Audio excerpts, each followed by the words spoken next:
Oh, yeah. I am awake and alive.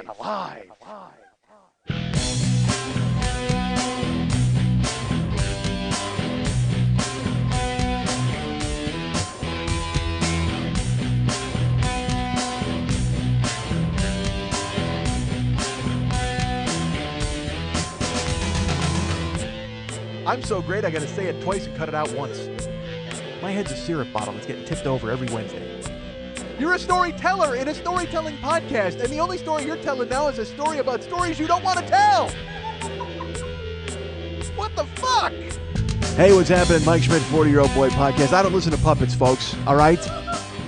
Lily's playing games. She's got a puppet in her hand. She's like poking it up, and then she made the puppet poke at me. Fuck that. I don't listen to puppets. Puppets listen to me, goddammit. I give the orders, and puppets march to my orders. I am the puppet master. I'm not the puppet mastee. Is that how you'd say it? I don't know if that's how you'd say it. I don't know. I don't know if there's an actual term in the dictionary for the guy who's controlled by puppets. Puppet master is a guy who's in control of puppets, but a guy who's actually being controlled by puppets, the puppet mastee. It's got to be, right? Fucking call Webster. Dial him up. Is he alive? Who else is there? Somebody else has a dictionary. Who is there? There's Webster, and then there's Merriam. Call Merriam. Call Funkin' Wagnalls. Yeah, call Rand McNally. Call those motherfuckers. Yeah, that's right. Maybe they have directions to the dictionary factory. I don't fucking care. Getting into these famous pairs of dudes who've written things that you can purchase. Call Thomas. Is he around? That guy's got to be bummed. How bummed is that fucking dude?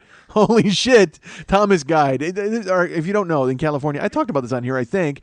There's a thing you can buy. It's a Thomas Guide. It gives you like this grid layout of all the streets. So, and it's by numbers. Like if you're like, hey man, I'm going over to Santa Monica Boulevard and Western. You can look in the back of your thing and it says A230 by Z11. And then you go to that page and then that's where you're supposed to be going. But then the GPS came along and destroyed the Thomas Guide industry, because it used to be you had to have a Thomas Guide to get anywhere in this fucking town. It was the handiest thing. It's the first thing I bought when I came to LA.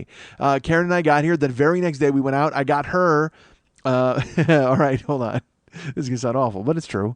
I bought myself a Los Angeles County Thomas Guide.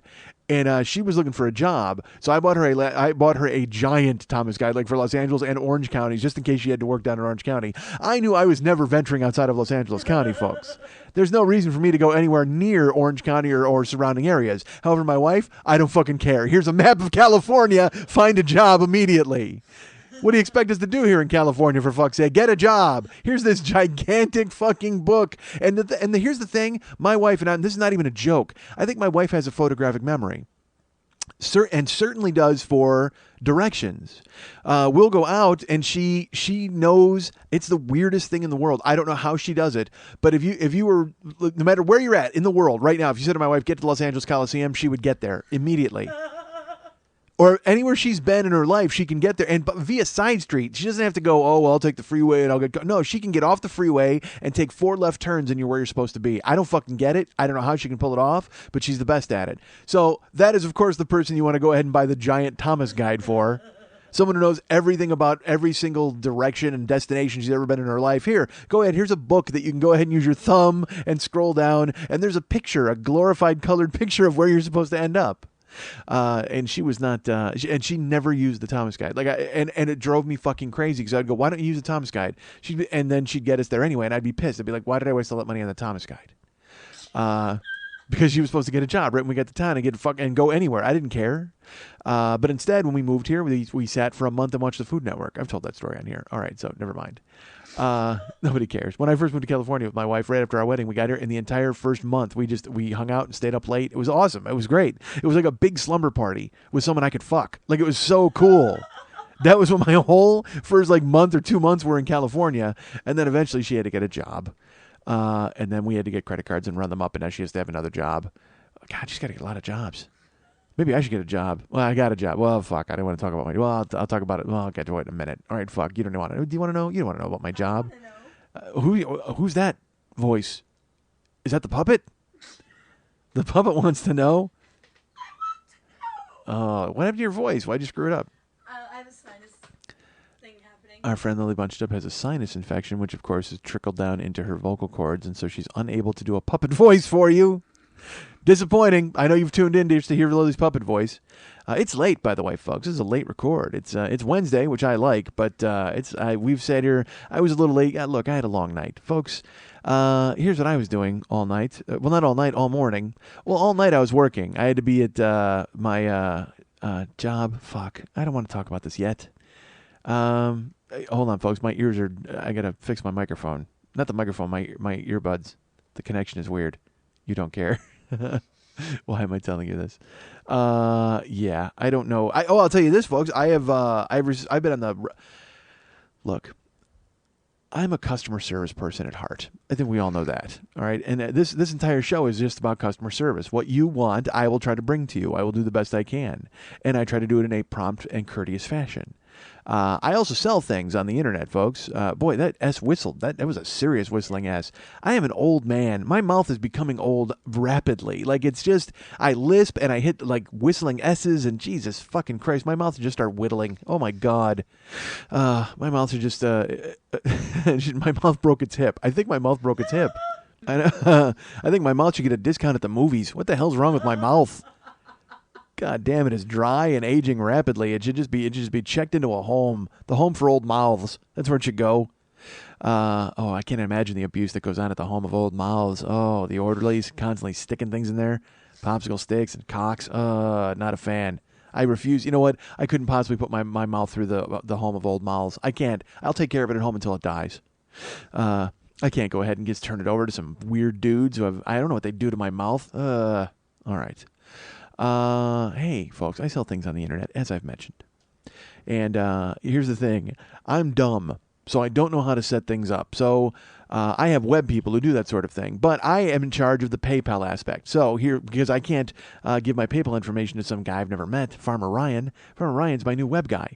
And while he does a fine job, I can't just turn over the keys to the kingdom to the man. Oh, my God. He gets into my PayPal account. He's going to get anywhere from upwards of $44 into his. I can't have that sort of thievery occurring. Because, $44 buys, what's that, buy a bag of grain? One big bag of grain? I don't even know. It might buy a flywheel for his tractor. Do tractors need flywheels? I don't even know what a flywheel is. Honestly, I swear to God, it just popped into my head. I don't know what the fuck a flywheel is. But it's got to be more than $44, whatever the fuck it is. Doesn't it go in a watch? I think flywheel goes in a watch, right? I don't know. By the way, you know it's more than $44? A super flywheel. Oh, Superfly. Because the code alone is more than $44 for your super flywheel. Okay. So, anyway, folks, I sell things on the internet, and Farmer Ryan is taking care of business. All right, I'll get to this, folks. Right now, if you dash over to MikeSchmidtComedy.com, maybe not all at once because you will crash the servers, and we can't have that, folks. But if you go right now to MikeSchmidtComedy.com and you go to the Joe Business page, you will see a brand new Joe Business page. That's right. And I will, when you see the Joe Business page, you will go there and you'll say, oh my gosh, this reminds me of something. I'm going to throw this out there as a little incentive, as a little contest for you folks. The first person to write me an email, not a Facebook message, not on my Facebook wall, not via Twitter. The first person to write me a personal email at mike@MikeSchmidtComedy.com and tells me what the Joe Business page is based on gets a free download set of their choice. How about that, folks? That's right. So the first person to write me and go, hey, it's this, I will then, and you got to be right, by the way. That's also, you can't just throw up a shot in the dark. Hey, it's based on you and a bunch of girls. No, that's incorrect. It's based on something in popular culture. And once you see it and you go, oh yeah, well, hold on a second. It's not exactly popular culture. Let me walk this back. It's based on something I like. It might not be popular culture, but it's certainly based on something. But the first person to write me and tell me what it is will get a download set of their choice. So go ahead and check that out. But right now, the Joe Business page is live with links to, of course, tweakedaudio.com/40. Which, by the way, the earbuds are working now because I went ahead and fixed my tweaked audio. I don't know what it was. There was a crackle on the connection. I don't like a crackle. Actually, I do like a crackle connection. I'm not going to lie to you, folks. That's why I head over to the Hershey factory. I had a crackle connection. I would meet a guy out back. He just slipped me some crackles, and I would take them and just gobble them down in my car. Do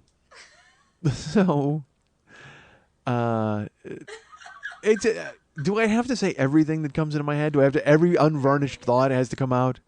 I need to breathe at some point, right? Shouldn't I breathe during this show? But you guys don't want that, right? You just want me to talk. You wouldn't want me to breathe. What if I would get a thought out and then just... So I was at the store. I'm not NPR. What the fuck? I actually got... You know what's funny? Jesse Thorne, who is our friend and the host of Bullseye and Jordan Jesse Go and Put This On and International Waters... And Jesus Christ, Jesse, do you want to have a free moment in your life to raise your child? How about that? Should I throw that in your lap? Guy's got like 4 fucking shows. Just bought a fucking rocket ship. I mean, like, it's just, and again, that's why I shouldn't cast aspersions. The guy's got 4 shows and bought a rocket ship. I mean, of course he can buy I can't even buy a ship. I can't buy a rocket, let alone put them together. I guess, you know what? Really, when you think about it, a ship and a rocket that I can't afford those, that's not exactly like an indictment of myself. Or ships and rockets cost lots of money. Certainly rocket ships cost a lot of money, and our friend Jesse, though, however, has that kind of dough. Because he's not spending it on razors. Shave that mustache, Jesse. All right. I like Jesse. If he wants to look like Harry Reams, he can. All right, so. That's right. I went Harry Reams on everybody. Actually, it's more like John Holmes. He's got more of a John Holmes stash. Because I didn't want to say 70s porn stash. I want to prove to you folks that I know exactly who was involved in porn. I would have said a Jamie Gillis mustache, but he didn't have a mustache, for fuck's sake. All right. So that would have confused everybody. Although, honestly, 70s porn stars, if I would have said a Jamie Gillis mustache, you would have just nodded because you would have just thought, oh, he's a 70s porn star? Of course he has a shitty mustache. Oh, I could say he has a Tom Byron mustache, but Tom Byron is still working today. Tom Byron is like 55 years old, and he's still jerking off in a corner to get a hard-on to blow a load in a blonde's face. Jesus, fuck. Oh, well, hold on. I'm a security guard. What the fuck do I care? That sounds like a great job. All right. Fuck, I'm doing that, and I'm not getting paid for it. All right, so, folks, what the fuck was I talking about? I get spun around. Where was I? George and Jesse. Jesse has his, I was talking about something. You were talking about breathing and NPR. And Jesse. Oh, you know why? Jesse referred me to a show. Like there's a radio show that here's who I am as a guy. Jesse referred me to a guy at I think KCRW, like a radio station here in Los Angeles. It's a storytelling show, and it was so great. I thanked Jesse, and Jesse was really nice. He contacted me. I've never contacted KCRW. I have not written them to tell them that I would do the show because. Here's why. I talk forever, folks. So in my mind, I don't even know what the arbitrary deadlines are or the guidelines are for their show. What if I call them and they're like, all right, we need a 2-minute story. And I was like, 2-minute story? I'm going to tell a 2-minute story about getting ready for a 2-minute story. I mean, literally, that's... And even then I go over. Even then I don't finish. All of a sudden they're waving frantically at the 2-minute mark, and all I'm doing is saying, hi, folks, I'm Mike Schmidt. Happy to be here at KCRW. I enjoy your radio station. What the fuck? Tell a story. So I have to contact, and to be honest with you, this is so long ago. This might have been 4 months ago that I don't even know if they do that show anymore. So I may have missed my window with KCRW. But I vow to you today, folks, that when I go home today, I will write the guy. Because Lily's making faces at me, and it's pissing me off. Don't make faces at me, all right? I have my reasons, okay? Because I like to work my way. And if I call them, I have to work their way, which I can conform to, but it's like, but part of me doesn't want to do that in my head. Like, I don't want to go and have this guy go, all right, here's what we need from you. And I understand that, and I guess it'll probably advance me and who I am, but maybe it will, maybe it won't. I don't fucking know. All I know is it's going to make me stop being me for a certain amount of time and turn over what I do to somebody else, and I fucking hate the idea of that. Is it stupid? Yes. I chose this medium, though, to do what I want to do. But what if they said you have 20 minutes? I don't know if I can get a 20-minute story out. Come on, 20 minutes? That doesn't seem like nearly enough. They have to seed an entire programming day to me. That's what, you know what? Then I'm on board. If KCRW says, you know what, Mike Schmidt, come in and just talk. Keep talking until you're done and then go ahead and lock up when you leave. Perfect. That's exactly what I'm looking for from a radio station. And radio's a dying medium. So that's my indictment of them. Radio's a dying medium, so why would I ever want to go to it? It's stupid. It's dumb. Folks, like, I can't lie. It's a dumb thing. Because Jesse was very nice. He gave my name to the guy, and then he reached out to me, and then I did not contact them because I don't have a boss. I don't want somebody to tell me what to do. I know it sounds stupid, and would it have helped me? Maybe. I don't know. I don't know if it would have. Because I've done other things that I thought would help me, and then they didn't. So who knows? Well, they sort of did. They exposed me to other people, and which is fine and nice. But I don't know if that's all that I need. All right, so who cares? Getting back to the Joe Business page, folks.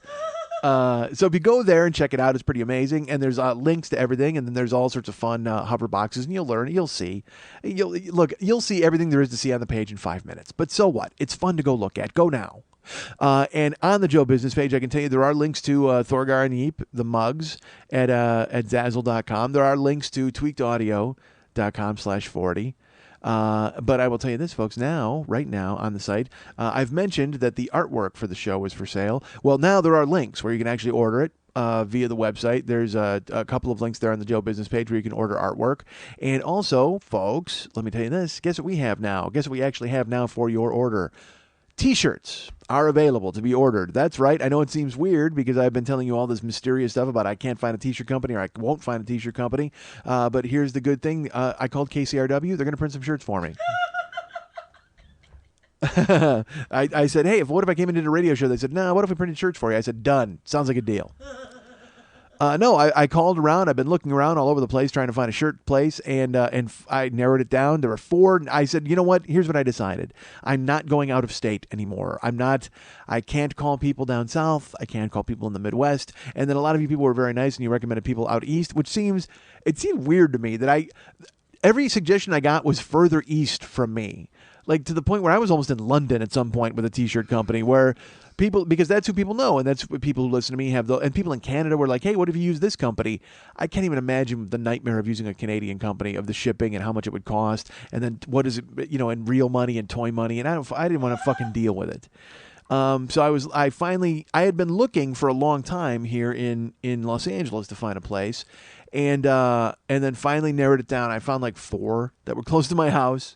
And called them individually and got prices. Everything was it was a little shady with some of them, because it's so funny that you can always tell the difference, because I've done so much business and talked to so many of these people that you can always tell when it's going to be good or bad. So I would call a place and the guy would answer the phone and he'd be like, hey, I'm Roy. And I'd be like, hi, Roy. He goes, we've been here for 24 years and we'd be happy to do your shirts. I'm like, all right, thanks, Roy. Is there a manager? Oh, no, just me. I'm Roy. All right. Guess who's never getting a call back, Roy? Click. Because I just picture that's a dude with a camper, you know what I mean? And a fucking paintbrush. I don't, no offense, Roy. You've been doing it for 24 years, but that doesn't, and he might be the nicest guy. The website was very nice. But I couldn't bring myself to commit to Roy. Plus, his prices were crazy. Like he was charging me a ton, and I'm like, oh my God, that seems high. Particularly when I started to call the other places, because then I called another place, and this guy's like, hi, I'm Rick. And I'm like, hi, Rick. And I said, and he's like, we've been around for a long time, almost 18 years. We've been doing it. You can go to Yelp and figure us out. And I said, fantastic. I said, how many people you got there, Rick? And he's like, well, right now I'm just here, and my wife will be in a little bit later. All right, Rick. Guess who's never getting a call back? Rick, have you met Roy? Perhaps the two of you can park your campers next to one another and make T-shirts for children with special needs. And then sell them for $5 at a website. And I don't mean to disparage your work. You've been around for certainly 25 and 18 years, respectively. But it doesn't sound like you're going to have what I need. Especially because then I finally get another place on the phone. And I'm not going to say their name yet, because everything's in play. And I was telling you this, there are shirts coming because I've paid half of it. All right, so it's happening. I've made an order. But I can't say this place's name yet, because just in case everything goes to hell, I don't want them to get fucking savaged. Because you people, that's not beneath you people, I've found. Here's the thing. You know what? I was alluding to this earlier. I mentioned I'm in customer service, folks. Well, I sell stuff on the internet through the Joe Business page. Go look. There's a contest. And if people, all right, because I don't know how to do things. I have to set up the PayPal page. Farmer Ryan is, he's on his threshing machine and he's shaving a goat, and then he comes in the house and he works on my website. It's incongruous. I don't know how he does it. But he's outside and he's got his "Thank God I'm a Country Boy" overalls on, and then he walks in the house and he puts on a tie and he fixes my Joe Business page. It's amazing. It's a dichotomy. I can't figure this guy out, but apparently he's born to do this. This is what he's living for. I called his house today. It's funny. And I guess it was his wife who answered the phone. It's a woman, and she said, hello. And I said, hi. I asked for Ryan. I didn't say Farmer Ryan because I don't know her that well. In that I've never spoken to her in my life. So I said, hi, is Ryan available? She goes, oh, he is. Hold on a second, Mike. I don't know this person. And I'm like, oh, hey, hi. I don't know you. We haven't met. She completely ignored me. And she had me on a speaker or something. And then she brought the phone to Ryan because apparently he was out digging a well. I don't know what he does on his farm. Again, I don't want to cast aspersions, but he was out being farmer Ryan rather than business Ryan in the house. So, but she walked with the phone on speaker, and it sounded like a Nazi battalion had marched through his farm. I mean, I don't know. She had the heaviest footfalls. I don't know if she was wearing like big stripper heels or something, but it was loud, man. And then she gives him the phone, and I go, look, I don't want to alarm you, but I think a battalion just marched through your house. And he laughed. He's like, no, it's my wife. And I said, man, that was crazy. Like I could hear, like, did she tie the phone to her shoes? Like it just was this really heavy footfall. I didn't say any of that to him though, because I would prefer that he finish my website rather than me offending him. So I just talked to him today, and he's like, yeah, I'll go ahead and square that up. And he, like I said, he does the actual webpage, but I have to make all the PayPal buttons because I don't want him getting in there and then cleaning me out and then buying more fucking hog feed. Do they make they what do they eat? Corn cobs and humans, right? That from movies, that's all I know is they eat, because I've seen Snatch and I've seen Hannibal. Pigs eat people. Like that's the whole thing. And I don't know if it's like pigs are predisposed to eat people, or if a pig gets a bite of a human and just goes, wow, this is actually pretty good, and then goes to work. I have no idea. But just that's why I don't eat ham, folks. You wonder why I don't eat ham? Because pigs eat humans. I'm not going to fucking do that. All right. I just don't think on swine. That's all. Ha ha. So, I'm scattershot here, but I was telling you, customer service. So, if you order something on the Joe Business page from me, like the download sets or you make a donation, it will just take you back to my webpage. And you get there's nothing that says thank you for your order or anything, because I can't figure out how to fucking do that. But I get the orders delivered to me when PayPal has a sale registered. It takes a while, but then they'll let me know that there's been a sale, and then I fill the order manually. I send you the links myself, which is great. Except a lot of you are panicking when you don't find out. Like they think it's just some scam that I've instituted to get $25 from them and then never fill their order. Trust me, I am going to fill your order. I promise. I just am dumb and I can't figure out a way to let you know in a paragraph exactly that I'm going to fill your order seconds from now or whenever the fuck I get notified by PayPal. And here's the thing. Most people are nice because they'll write me. They go, Mike, I may have missed something. But I ordered the download set of the podcast at the Caribbean set or something, and I never received anything. It just took me back to your website. So here's my order number. Can you tell me if you received it? Those people are nice. Then there are people who are like, hey, what are you trying to pull? I got that email this week. Literally, that was what it said in the fucking what are you trying to pull? And I went and read it, and this guy said, hey, I just bought your download set, and I got nothing. Zero. Zip. But I bet you got my money because it's showing that my PayPal account is certainly docked for the cash. So are you going to fill this order, or am I going to have to call PayPal and get it? Like I'm not going to read it verbatim, but it was like this guy just came on like a stiff prick, and I'm to the point where I just wanted to refund his money. Like I'm like, you don't deserve my voice. You don't get to fucking have my voice. I'm serious, because it's like he's like, hey, are you gonna make good on this, or am I gonna have to go ahead and call PayPal now, dude? It's been an hour, a fucking hour. Are you that desperate for my voice? Which you probably are. I think we all are.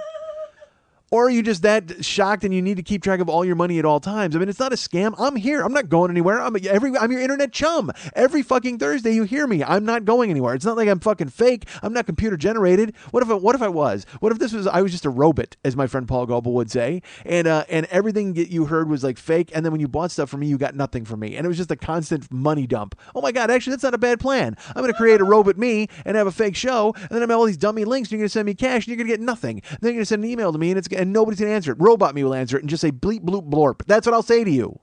And then you will have nothing to do. I will have your money. Haha. And I laugh at you. I won't laugh at you. Robot me will laugh at you. I'll be dead. Because once I create Robot me, you know he's going to kill me. This is why I haven't created Robot me to this point. I'm 44, soon to be 45, folks. If I had created Robot me a long time ago, I never would have seen tomorrow. That's how fully confident I am in the maliciousness and homicidal tendencies of Robot me.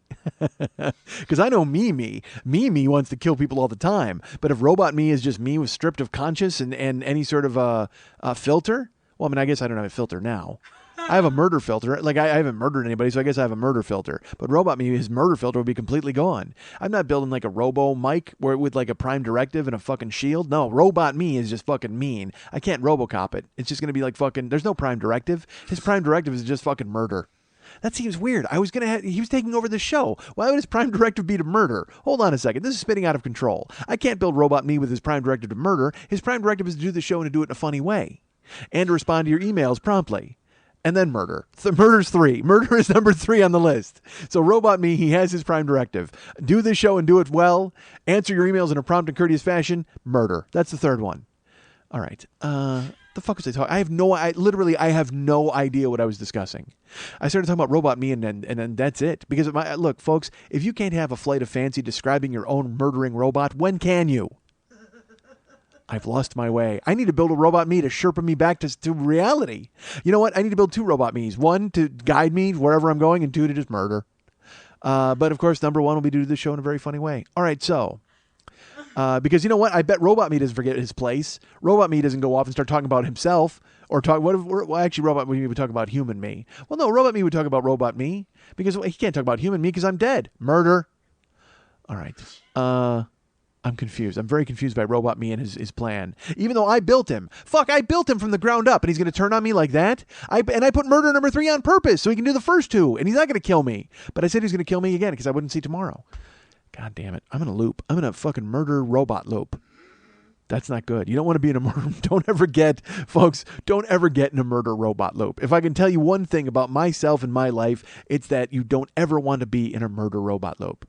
However, conversely, any chance you get to be in a robot murder loop, jump in. So fun. All right.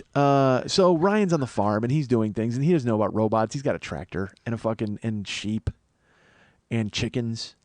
I did not hear chickens. I was very disappointed about that. I will tell you that when she had the speakerphone on and she stomped her way with her fucking huge Doc Martens, whatever the fuck she was wearing. I was mad I didn't hear chickens. God, I wanted to hear chickens. That would have been awesome. So I talked to Ryan and he was telling me about the website and telling me that it was done and squared away. And I said, good. And there's a few things to be hammered out that should be done. He told me they'll be done at 1:00 this morning, which is tonight. But by the time you hear this, it'll be yesterday. So it should be up and ready. It should be up there waiting for you to order. I will tell you this. There will be a place when you order the artwork. It should have a little box because I was able to tinker a little bit with PayPal to where it told you, hey, it'll say, what artwork do you want to choose? And then you got to tell me which one you want because then it'll be autographed as a print and all that kind of stuff. And then also, there's links to purchase shirts. And there's small, medium, large, extra large, 2XL and 3XL shirts. Red Boy and Scar Panda are both available. And I think, well, all right. Oh, fuck. I don't know. Look, I don't know what I'm doing, folks. All right. You know who would be really good at building a website? Robot Me. Because he would just be able to take his finger and stick it into my hard drive and boom, there you go. He builds it because he's Robot him. He knows he can talk to other robots. I can't do that. I stick my finger in my hard drive. What happens? I get electrocuted. I'm dead. Robot Me takes over and you don't know the difference. Except Robot Me would do the show in a funny and courteous fashion. Or no, he does it in he does it well. I don't know I don't even know his prime directive anymore. I just know number 3 is murder. You don't even have to fake laugh at this. I'm caught in a fucking robot loop and you're just like, dude, I just want to leave. I don't blame you. Leave. So the bottom line is the fucking website's up and quit bitching at me about customer service. Well, nobody bitches. Only one guy bitched. Everybody else has been very nice about it. I feel bad.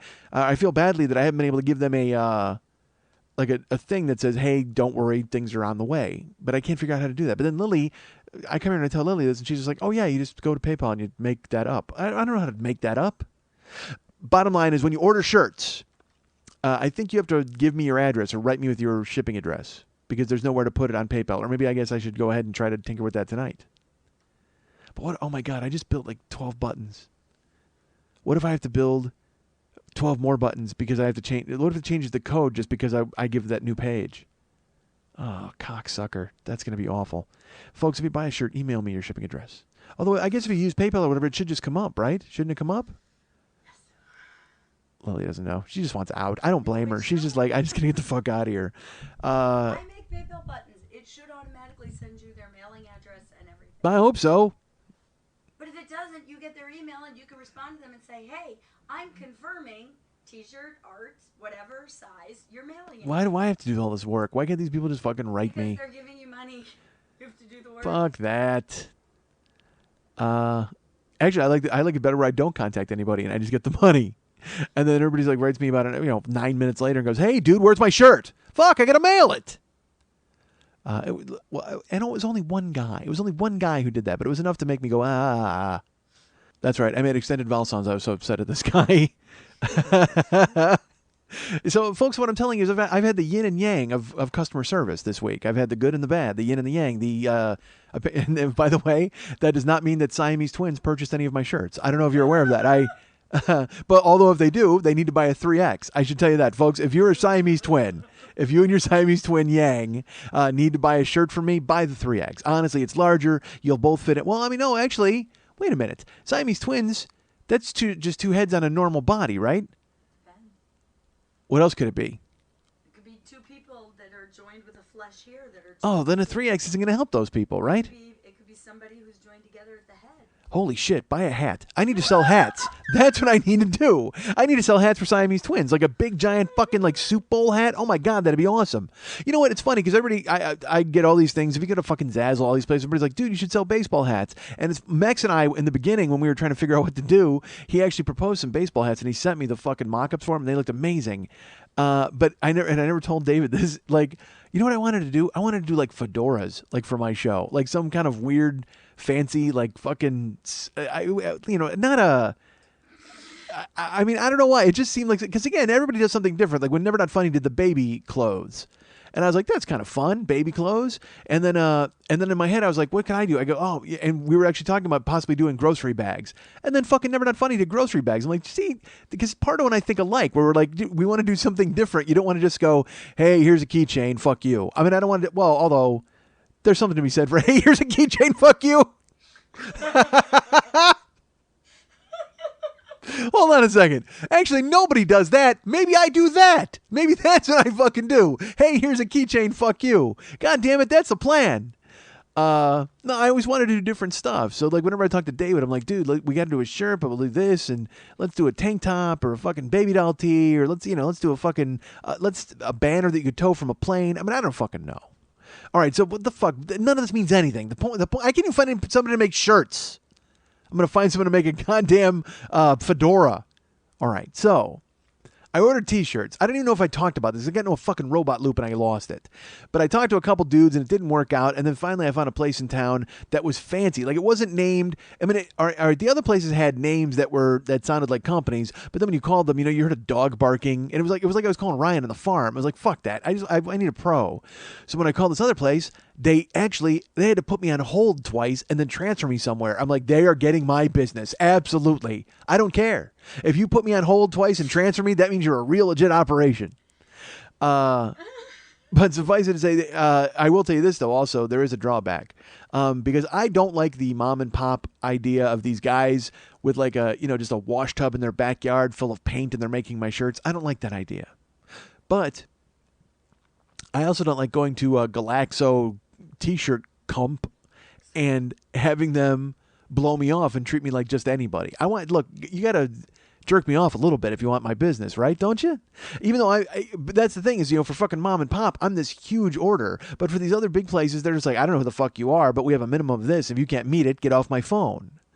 And so I got this woman on the phone. She was very nice, but she was super, like, I was like, yeah, I'd like to talk about my design. She goes, you know what? If you go to our website, you can go ahead and fill out all the information, get that sent to us. And I go, I understand that, but I wanted to talk to you because I have some questions about the design. She's like, look, we get that, but you know what? It's really best if you go through the website because we have so many orders. It would really help us get your quote. And I go, well, then when will you get to this? She goes, I'll get to it this afternoon. I said, fine. So I went on the website. I figured out what I had to fucking do, and I sent them whatever. I told them, and I sent it. And then she responded in kind, and she had a quote like that afternoon. She's like, "It's this much and this much, and if you want this, this goes here, and this goes." Like, and I was like, "All right, dude, I can." Look at this immediately already. We're working. So I called her up, and I said, "Okay." And the thing is, there was a certain minimum I wanted of shirts, but they have they have much more than I wanted, but I didn't care. It seemed like the place to go.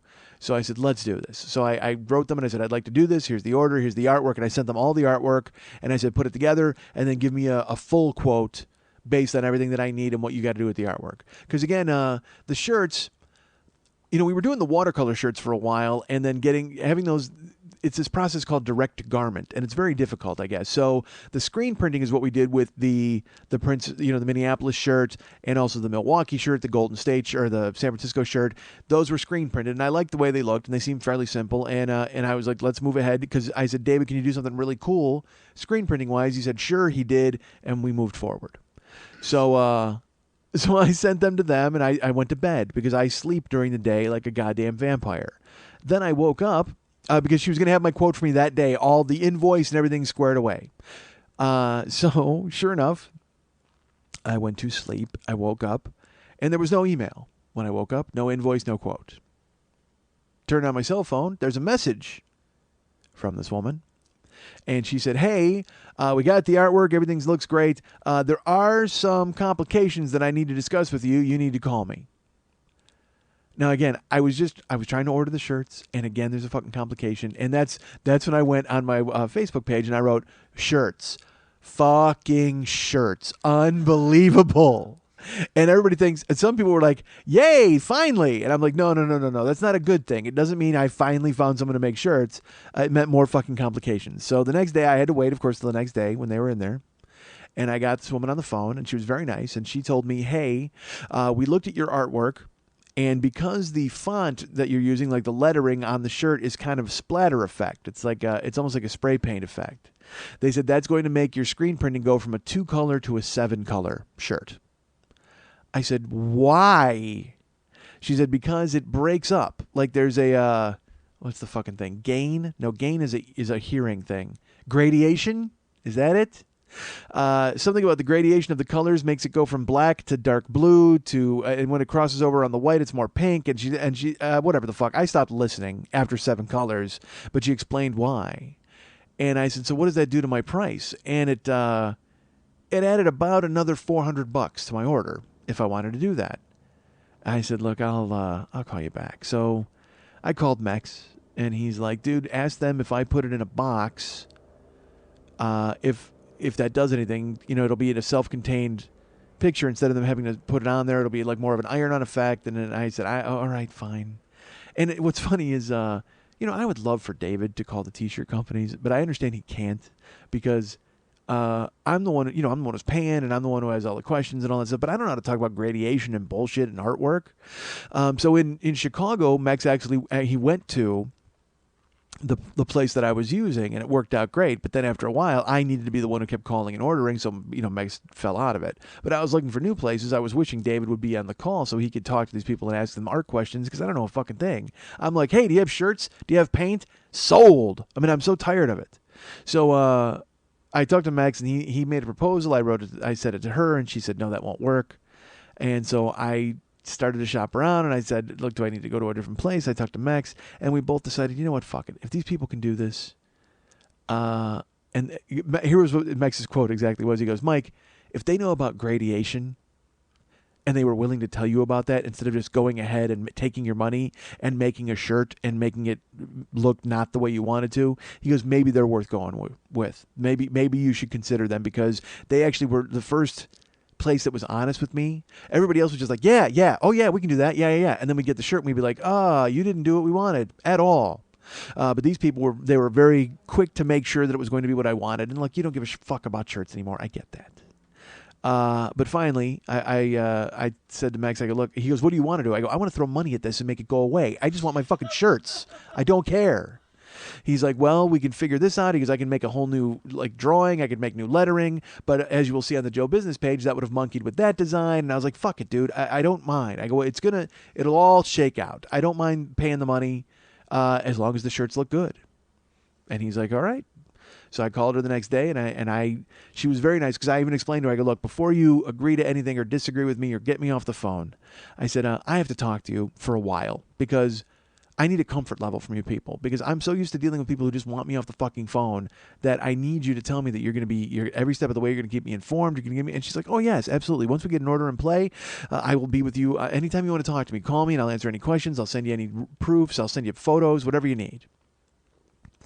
So I said, all right. And then she said, well, we were able to figure it out. By the way, we're working out to work. You only have to do 3 colors instead of 7. I said, how does that work? She goes, well, because you're making an order and we feel that you're going to keep doing business with us, we can actually knock it down some. I said, but that's not going to decrease the quality of the shirt. She goes, no, it'll be exactly what I told you, but we're just going to adjust the price for you. And it's so funny.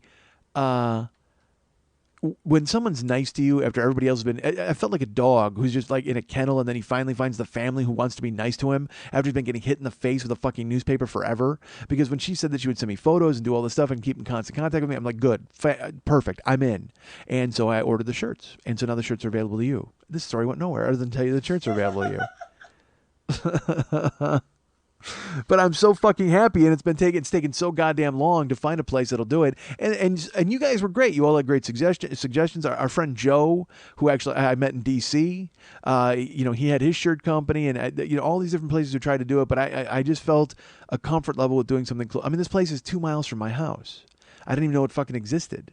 But great. Now, look, let me tell you this, though. I haven't seen a goddamn thing. I mean, I got an invoice and I paid half and I did whatever I had to do. And so they're in production and they told me I would have my shirts by next Tuesday, which is great. But again, I've seen nothing. There's just promises. Promises in the dark, Pat Benatar style. So I don't know whether that's true or not. But there is one thing that I have right now, folks. It's something I haven't had for a long time. There's hope. And hope is a good thing, maybe the best of things. But right now, there's hope. This is the 40-Year-Old Boy, and coming up later, let's oil up Mary Hasty. What about punk? You know punk?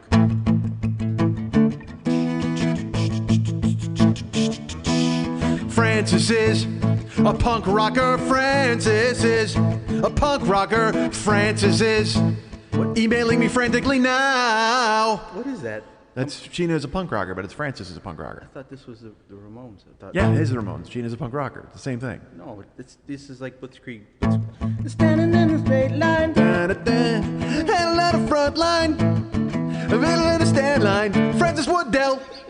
It's the same song. It's a fucking Ramones. Literally, Rock and Roll High School is Blitzkrieg Bop. Is Sheena is a punk rocker. They're all the same thing. No, I don't. All right. Ask Marky Ramone. He'll tell you. Meet me at 53rd and 3rd, and I will tell you that Francis Woodell would fit into any of our songs. Is that Tom Snyder? There is no hope. I thought there was hope a second ago, but that's changed. During the break, hope disappeared. Actually, hope was... Now, look, there's shirt hope, all right? But that's a different kind of hope entirely. I have shirt hope, you have shirt hope, we all have shirt hopes. But personal hope for me, it's out the window, all right? And I'll tell you why. Well, hold on. Before I tell you why, before I get into that, let me get into this. All of us together, gather around your, sit in front of your fireplaces and stare into your iPod vaginas. Let's all, and think of what I'm saying as a group, as an entity, together, all of us. Can we all just adjust our expectations for me with the Warrior Dash in Portland? Can we do that, please? Because a lot of you are writing me and making it sound like you think I'm going to win the Warrior Dash in Portland. That's probably not going to happen. Let's put it this way. I consider it a win if I don't die. All right? If I don't die during the race, I'm going to consider that a win because let's take a look back at episode 1 of year 5. There were goals in place. The main goal of the show this year was I was going to become a fucking monster at the end of it physically. I was going to lose a ton of weight and become the guy that I was hoping to be and make some changes, okay? Which I want to do. All right, and I've started. Like I said, I told you last week I was back with Richard, and I was going 2 miles a day, and that stopped. And here's why, folks. It's not for lack of.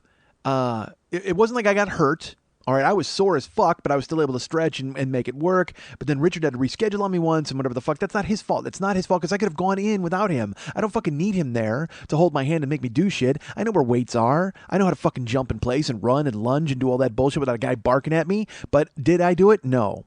And here's why. Because my fucking head is screwed up. And I'm sure you guys know that. If you smoke and you're like, I want to smoke. I know I'm supposed to, but my head won't let me quit or whatever the fuck. I can't get my head around doing what I'm supposed to do. And that's the thing that you have to fix. When I had surgery in 2005, the whole point was you had to fix your fucking head because it's your head that lies to you. It's your head that tells you to eat like a fat ass. And I still have a fat guy head a lot of the time.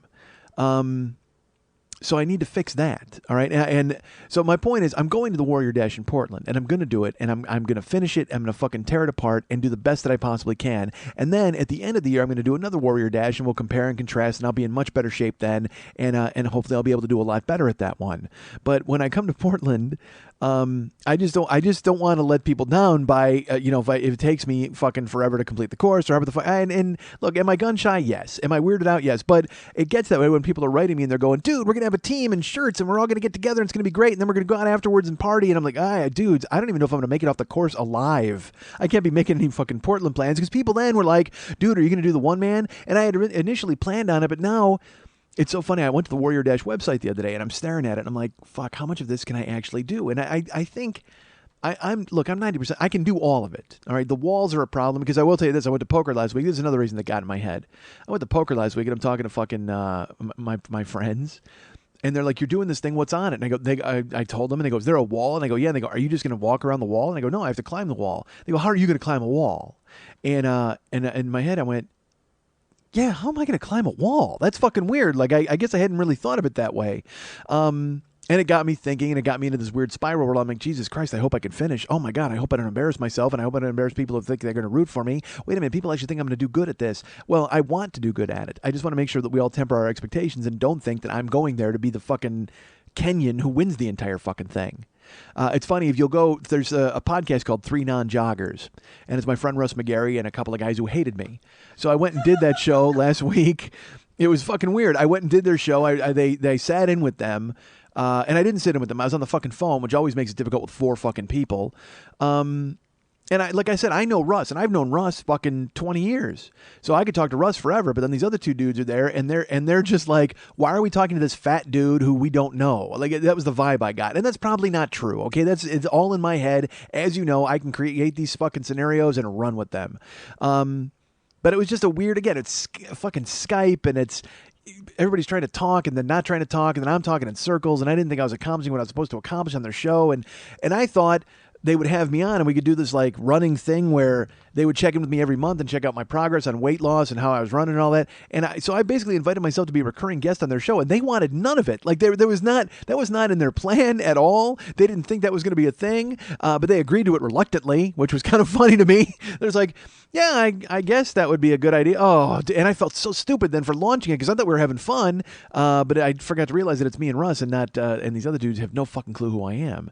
So whatever the fuck, who cares? But my point is, Portland is happening. I just went to look at plane tickets again this week, and I'm in. I don't want to chase anybody off and think that I'm not in.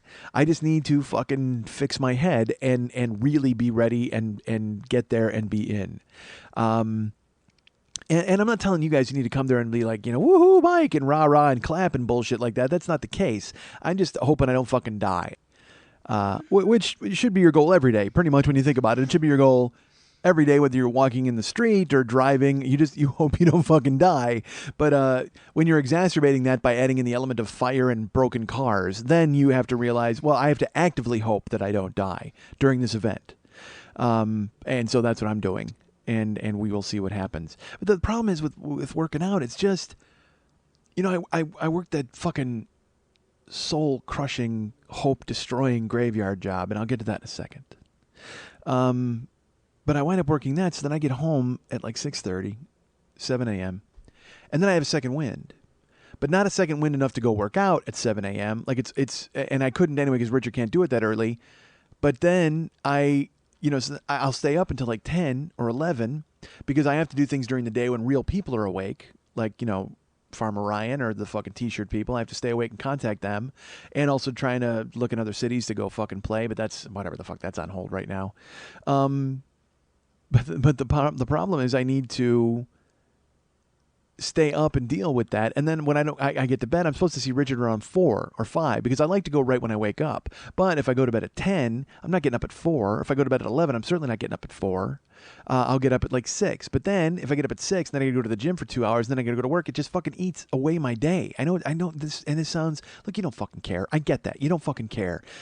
I'm just trying to convince myself and talk myself into doing it, and it's just so strange. And I've I wind up, like I said, Richard had to reschedule. Fuck, I've postponed him like 5 different times, moved him around to certain days, moved him to different times because I find myself staying up. All of a sudden, it's 1 o'clock in the afternoon, and I haven't been to bed yet. And I'm supposed to see him at 4, and I'm like, fuck, I can't do that.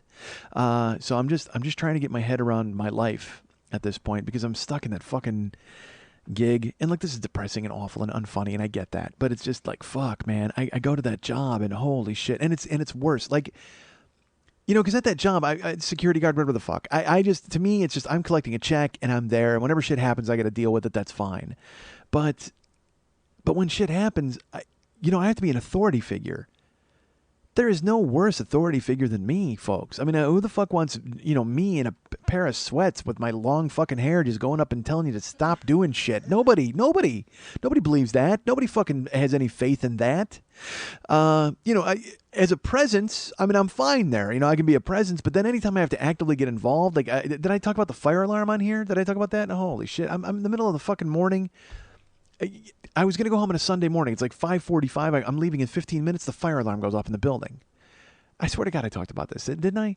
And so it went off, and I had to go investigate it. I looked around, and it turned out it wouldn't go off, and so that's fire. So I had to call. I called 911. I said, look, I don't think it's emergency. I don't see any fire or smoke. I had to get fucking firemen out there. Then because I was the authority, I was the only dude there, they had to pretend like I knew what I was doing. So they had to follow me around. I had to take them to show them things. They're like, where are all the fire alarms? And I walked them over. And in my head, I'm like, I'm not the owner of this fucking building, because the owner had left. He went to Palm Springs like a few hours before that. And all right, let me before I get into all of this, all right, I need to cover something else really fast. Attention, people who live in that building who listen to this show. Don't share this with anybody, all right? It's like, because honestly, I wanted to talk about the fire alarm. There was things I wanted to talk about over the past few weeks, and then finally some bullshit happened this week that I have to talk about because I've done nothing else with my life but fucking obsess over this. But unfortunately, I know for a fact there are at least 3 people in the building who listen to the show. And they're going to hear this, and then they're going to, and I just don't need it brought to the attention of the people who I'm about to fucking talk about, that I was talking about them on the show, because you're going to go, dude, Mike totally talked about you on his show, and they're going to go, great, let me listen. And then they're going to hear me bitching about t-shirts for 9 hours and then calling them a dick. And it's going to be very, very bad for me, because guess what? I'm in that office from 10 to fucking 6, and I'm trapped. I'm not going anywhere. So they fucking know where to find me. At the end of the show, I say, you guys can get me at? Well, those people are like, I know where I can get them at, in that fucking office, fucking Saturday through Tuesday from 10 to 6.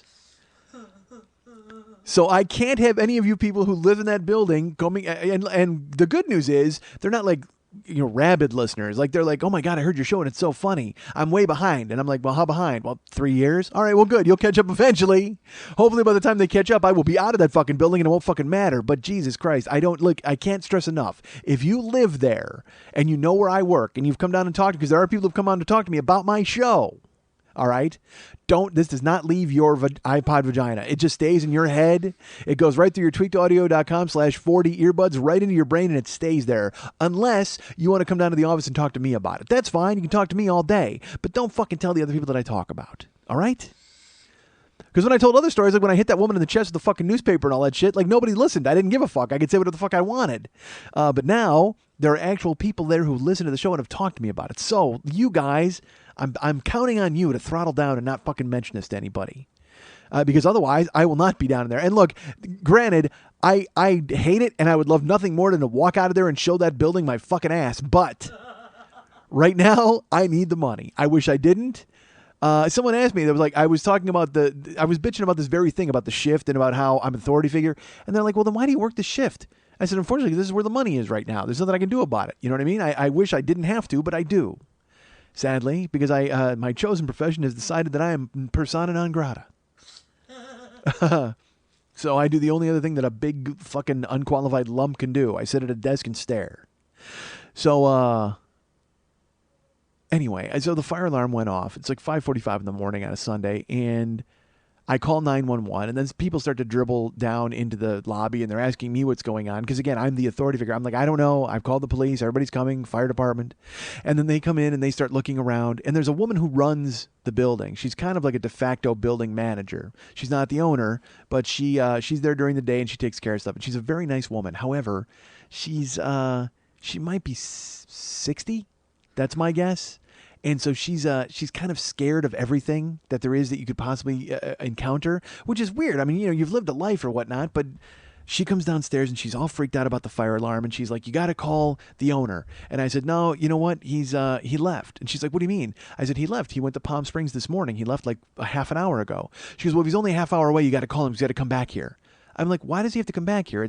I'm telling you, there's no fire, there's no smoke, nothing's going to happen. I go, relax, it's okay. And then the fire department comes, and then she's telling them, she's like, well, should we call the owner? No, I just told you it's okay. We don't need to call the owner. And now I'm acting like an authority figure, even though I don't want to be a fucking authority figure. So I'm trying to talk her down. I'm trying to help the fucking fire department. I'm trying to help the people who live in the building just relax. And they walked around, and I will tell you this, fire department, on TV and in movies, it's like the most exciting thing in the fucking world. They ride out and they get the ladders up and they fucking get to use an axe. This was just 5 dudes schlumping around in their equipment looking for a broken fire alarm. That's all they were doing. And it's like 5:45 on a Sunday morning. You could just tell they were miserable because they were, in the back, they were cooking eggs or something, and then they all had to throw on their stupid little coats and their costumes and come out to fucking this building. So they were very nice and they were very pleasant, but they were just like, all right, we're going to walk on every floor and look for a fire alarm. I just like, they were miserable. To the point where I'm sure they were just wishing that there was a fire. Like, they must spend most of their time praying for fires, because otherwise they're just grabbing somebody's cat out of a fucking tree or coming and looking at me at 5:45 in the morning going, look, I don't fucking know. I don't even want to be here. Hope is dead. Might as well call the fucking caretaker rather than a goddamn fire department. So I'm there, and they bail. After an hour, they find nothing. Okay, so they look around. There's nothing. We disconnect the fire alarm, and they go, you know what? It must be the connection is bad. But then there's all this paperwork that you have to fill out, because you have to tell them, yes, the connection is bad, and I will have it fixed, and it will be in the next day, and then I'll call the fire department to make sure that they know, because it's connected right to their station, whatever the fuck. So they're reading it out loud, and they ask the office lady if she'll sign it. She's like, I will not sign it. I don't want the responsibility of I'm not taking, the owner should be here. We've called him twice. Because she did. She actually paged him and called him. And I'm like, what the fuck? I just told you we're okay. But she's like, I won't sign that. I don't want to take any personal responsibility for the building. I don't own it. And look, I get that. All right. You don't own the building. You don't want to sign shit. I don't give a shit. Give me the fucking stuff. I will sign it so I can go home. I don't care. I'll sign it in blood. Well, you come and cut a finger? Fine. So I just signed everything. Boom, boom, boom. Signed it. And they split. So then she sits down to talk to me, and she, had some grievances about some stuff. Not about me, but about other things general in the building. And I said, oh, well, yeah. I said, I understand that. I go, well, the owner left this morning. He left for Palm Springs. And she goes, I know, but he really should have been here. And we called him, and, I called him, and he wasn't happy that I called him. And I'm like, well, because he's on his way to Palm Springs. It's fine. He's going down there, and he's got family, and we're taking care of it. The building's not burning down. Everything's fine. I'm trying to talk her off a ledge. And then finally she says, well, I have to tell you that I am excited about the fact that and I don't want to say the owner's name. Let's just call him Lily. No, that seems confusing for everybody. Joe. I don't know. I've called him so many different things in so many episodes. I think I've actually used his real name, for fuck's sake. I'm not smart. She says that he has assured her that I'm going to be taking a more active role in the building. That I will be, I'll be there more often, and I'll be, checking things out and helping fix things and things like that. I never had that discussion with him at all. And I have terrible, terrible news for him. That's never happening in a million years. In a million years. Because not only because I don't want to do it, but also because I don't fucking know how to do it. I don't know how to fix a leak. I don't know how to fucking use a wrench unless it's to bash in somebody's skull and escape. Honestly, I don't know fucking thing about tools. I don't know how to fix or any. I sit at the desk. That's what I do. I sit there and I watch my life drift away hour by fucking hour. Actually, minute by minute, because the fucking clock ticks every fucking minute. It goes ka-chung. Every time I hear that ka-chung, I know that's one more minute that I won't be alive. because I wasted it in that fucking building because there's nothing I can do. There's nothing I can do. And you're like, oh yeah, there's things you can do. Of course there are some things that I can do, but I can't. I've tried. I'm applying. I'm looking. I was in the mix. Literally, what was it, a month ago that I was in the mix on like 4 different writing things? All of them gone. All of them went away.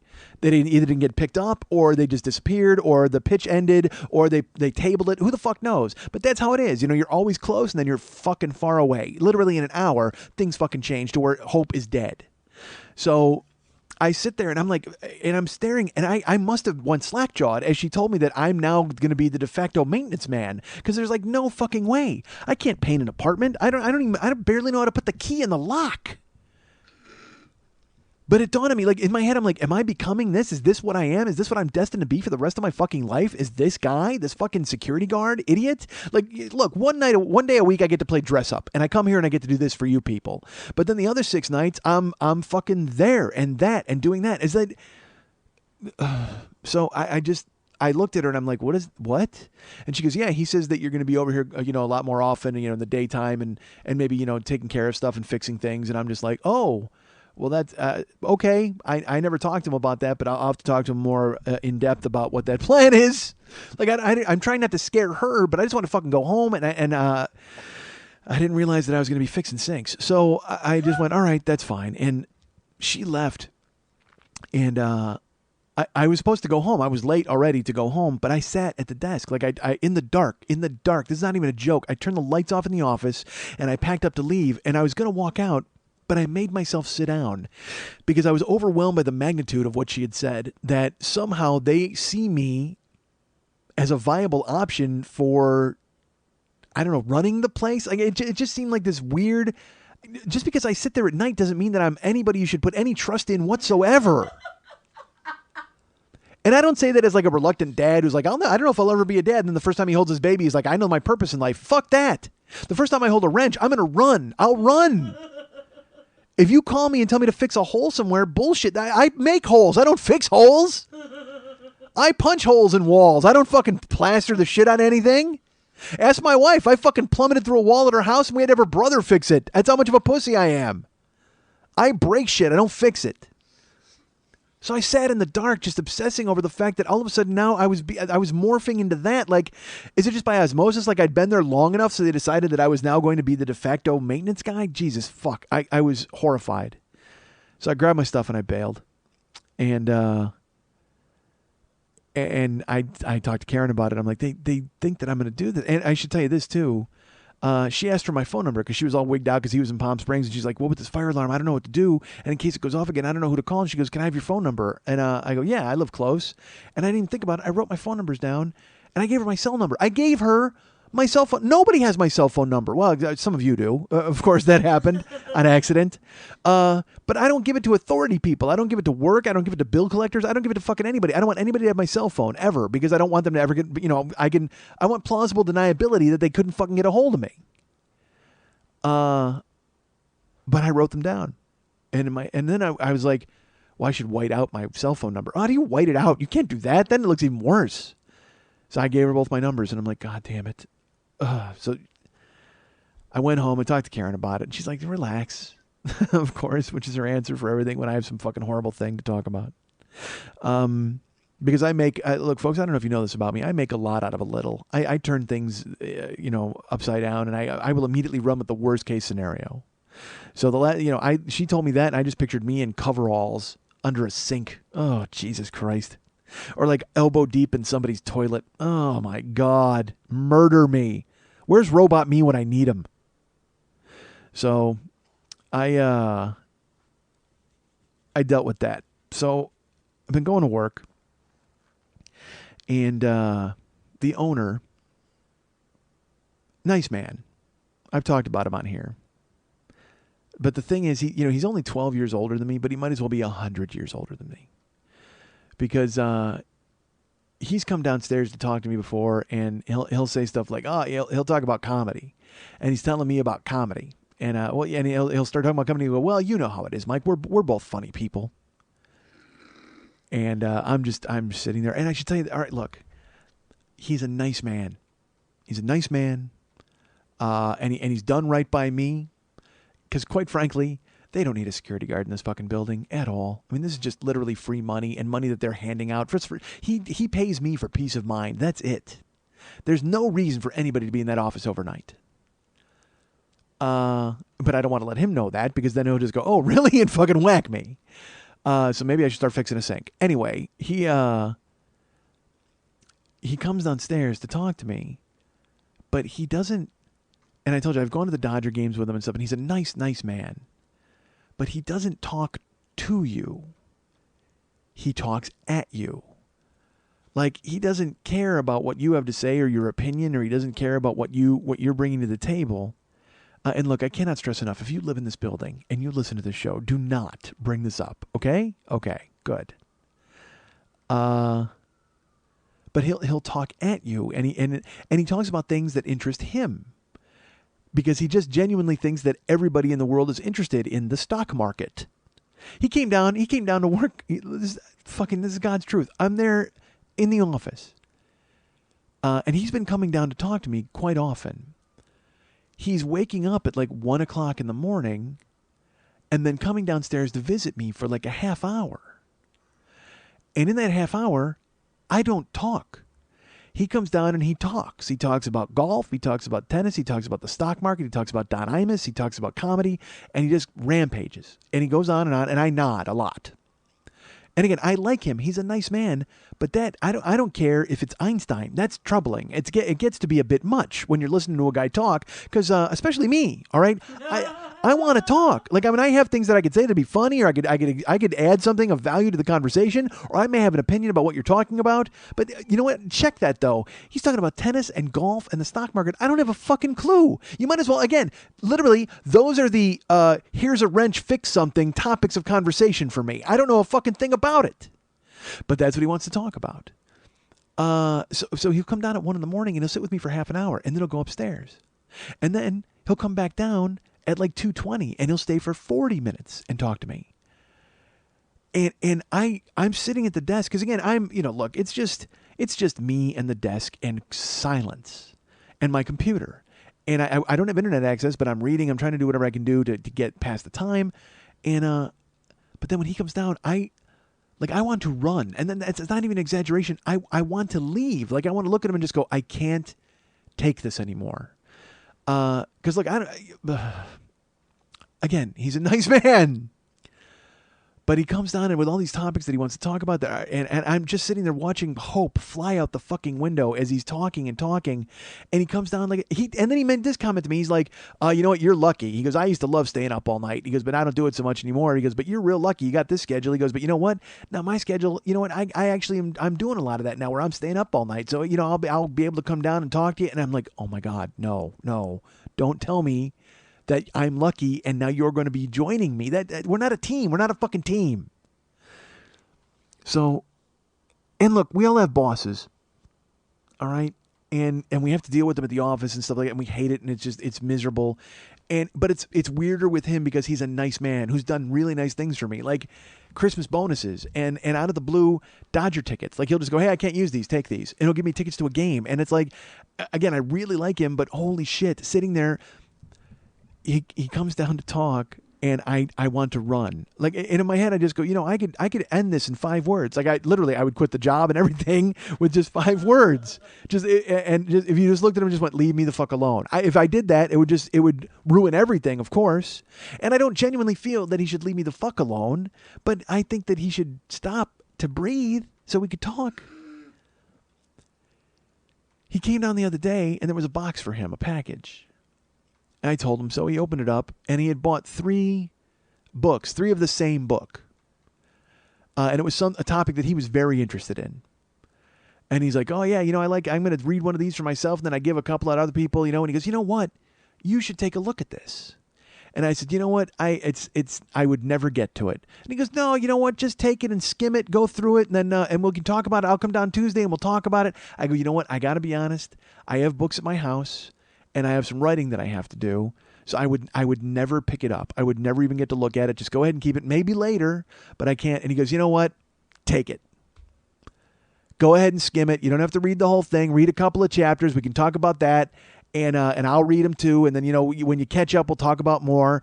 And I'm just looking at him, and I'm in my head, I'm going, there's probably about 300 pages in this book. And it's a hardcover. So I could murder him with it if I wanted to. If I stood up and I took this hardcover book, I could beat him to death with it. And look, honestly, at that point, I'm so mad, I could beat him to death with a fucking paperback. Do not give me fucking homework. Are you shitting me? It's bad enough that I'm sitting here and we have to have this exchange. And again, nice man. All right? He's a good guy. But it's like after an hour, you're going, gee, I don't want to talk to anybody for a fucking hour, except for, you guys in a podcast. I get that. Ha ha, funny. We're all having fun. But all right. So, and maybe, you know what? I get it. Maybe I'm your him. Is that it? Is that what you're trying to tell me, folks? Well, then turn me off. You don't have to do that. Unplug the fucking iPod. Why did I get that message from you folks? All right. So, but he gave me the book. He made me take the book. And I just put it in my bag. I haven't taken it out of my bag yet. I'm waiting for him to tell me about it. He wants a book report. I don't fucking know.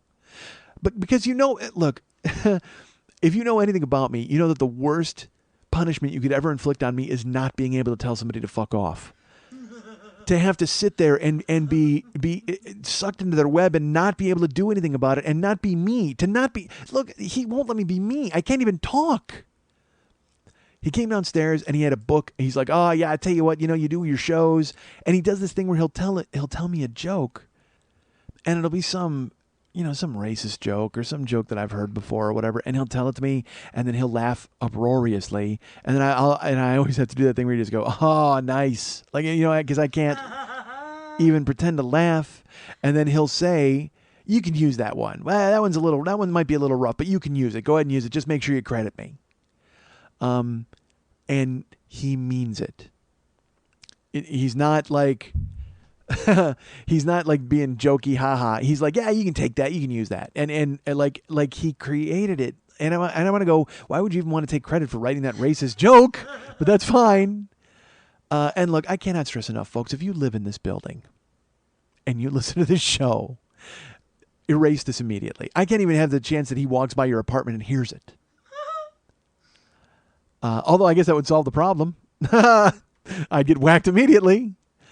And again, nice man. But he's come down and he's told me over and over that he thinks Bob Hope is the greatest comedian who ever lived. That's what we're dealing with. And I think we all know, if you know anything about me, and you've heard it on this show, folks, Hope is dead. Literally and figuratively, as far as I'm concerned.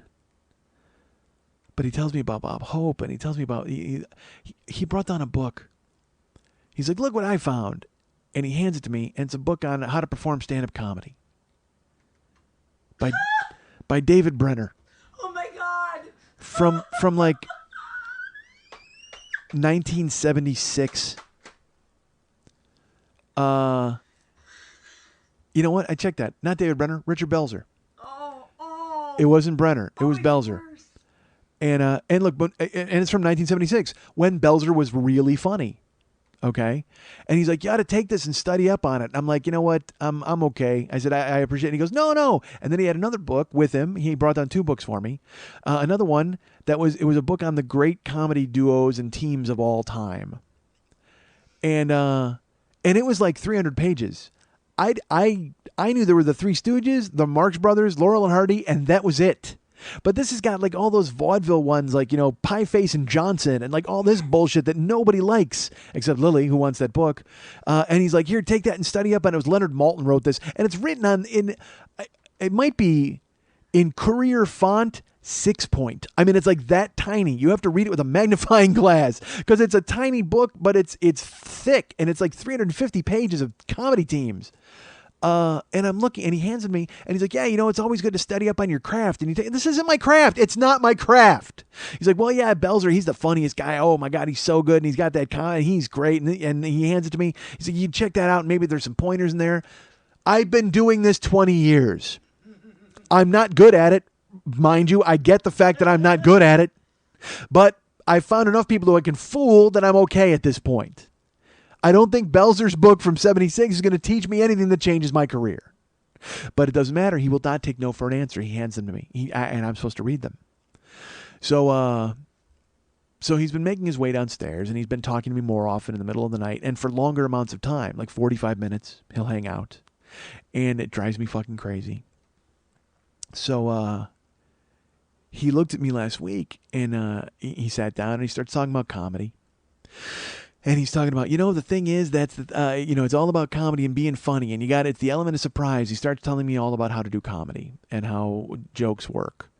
And then he says, that's the thing. He goes, we're both funny guys. I mean, that's just the way it worked. He goes, but I never cared about the spotlight. Like I never, I could see the door, but I never wanted to walk through it. It didn't interest me. I just rather be funny on my own and be in the background. Johnny Carson always said it's always the quiet ones. Well, I'm one of the quiet ones, and I don't want to be a guy who goes ahead and gets the spotlight. He goes, I like to be more of a Jackie Martling. He goes, I'll write jokes and I'll hand them to you, and then he goes, and you'll get all the thing. He goes, you know what? That's what we could do. And I went, what? And he goes, that's what we can do. He goes, when I come down here, we should write comedy. We should write jokes. And I'm like, what? And he goes, because I can Jackie Martling. He goes, I'll write jokes and I'll just hand them to you. He goes, because you can say them on stage. He goes, but I'm not a stage guy. You're the stage guy. But I'll just write them to you and I'll keep handing them to you. And I'll just give you jokes over and over. We'll create them together. And you just got to credit me on stage. But yeah, I'll write a whole bunch of stuff for you and it'll work out great. And meant it. He meant it. He wasn't like, haha, this would be fun, or this is a lark, or this is a goof. He meant that he was going to write jokes for me and hand them to me, because that was the whole thing. He's like, we can write comedy together. You know what that means? He writes a bunch of it, and I have to take and go, that's funny, that's funny, that's funny, that's funny, because he doesn't give a fuck about me or what I have to say or what I'm going to do. And look, this isn't funny. I get it. It's just me bitching, but holy shit, it's the death of hope. It's just me being fucking trapped in that office, and he keeps coming downstairs, and I'm resenting him. I'm starting to resent him. I'm starting to get angry. I'm starting to think, man, I got to get the fuck out of here. But then when it became where he was going to actually write jokes for me, I just felt my soul leave my body at that point, because I was like, God damn it, do I need to say something here? Do I really have to put a stop to this? So he leaves, he goes upstairs, and I'm like, Jesus Christ, what am I going to do? What am I going to do? Every time I hear the elevator, it's like the Jaws theme. Every single fucking time. And I'm every time I see it go so I'm sitting there, and he comes downstairs again. This is just this past 2 weeks. He's been coming down in the middle of the night to talk. And he comes down and he's like, he talks to me for 20 minutes and then he leaves. And then the phone rings. And I answer the phone and it's him. It's him calling me. He was just downstairs. He calls me and now he wants to talk about what he's watching on television. And we're talking, and we talked for 20 minutes on the phone. I'm not a sophomore in high school. So, and again, look, I recognize there's not a lot of humor here. It's just me venting frustration to you fucking people. But Jesus Christ, you know what? It's because you are the only touchstone I have with the fact that I am not destined to be there forever. You are the only validation that I actually have somewhat of a career outside of sitting there and being talked to about fucking the stock market. Again, he came down and gave me a stock tip the other day. This made me laugh. He came down with a stock tip. Hey, I got a tip for you. And he gave me this long ass stock tip. And in my head, I'm like, I work for you as a security guard in an overnight capacity. How many stocks do you think that I fucking own? If I was in a position to be buying stocks or using stock tips, I wouldn't be fucking working here at 4 a.m, trapped by you coming down to tell me about Bob Hope.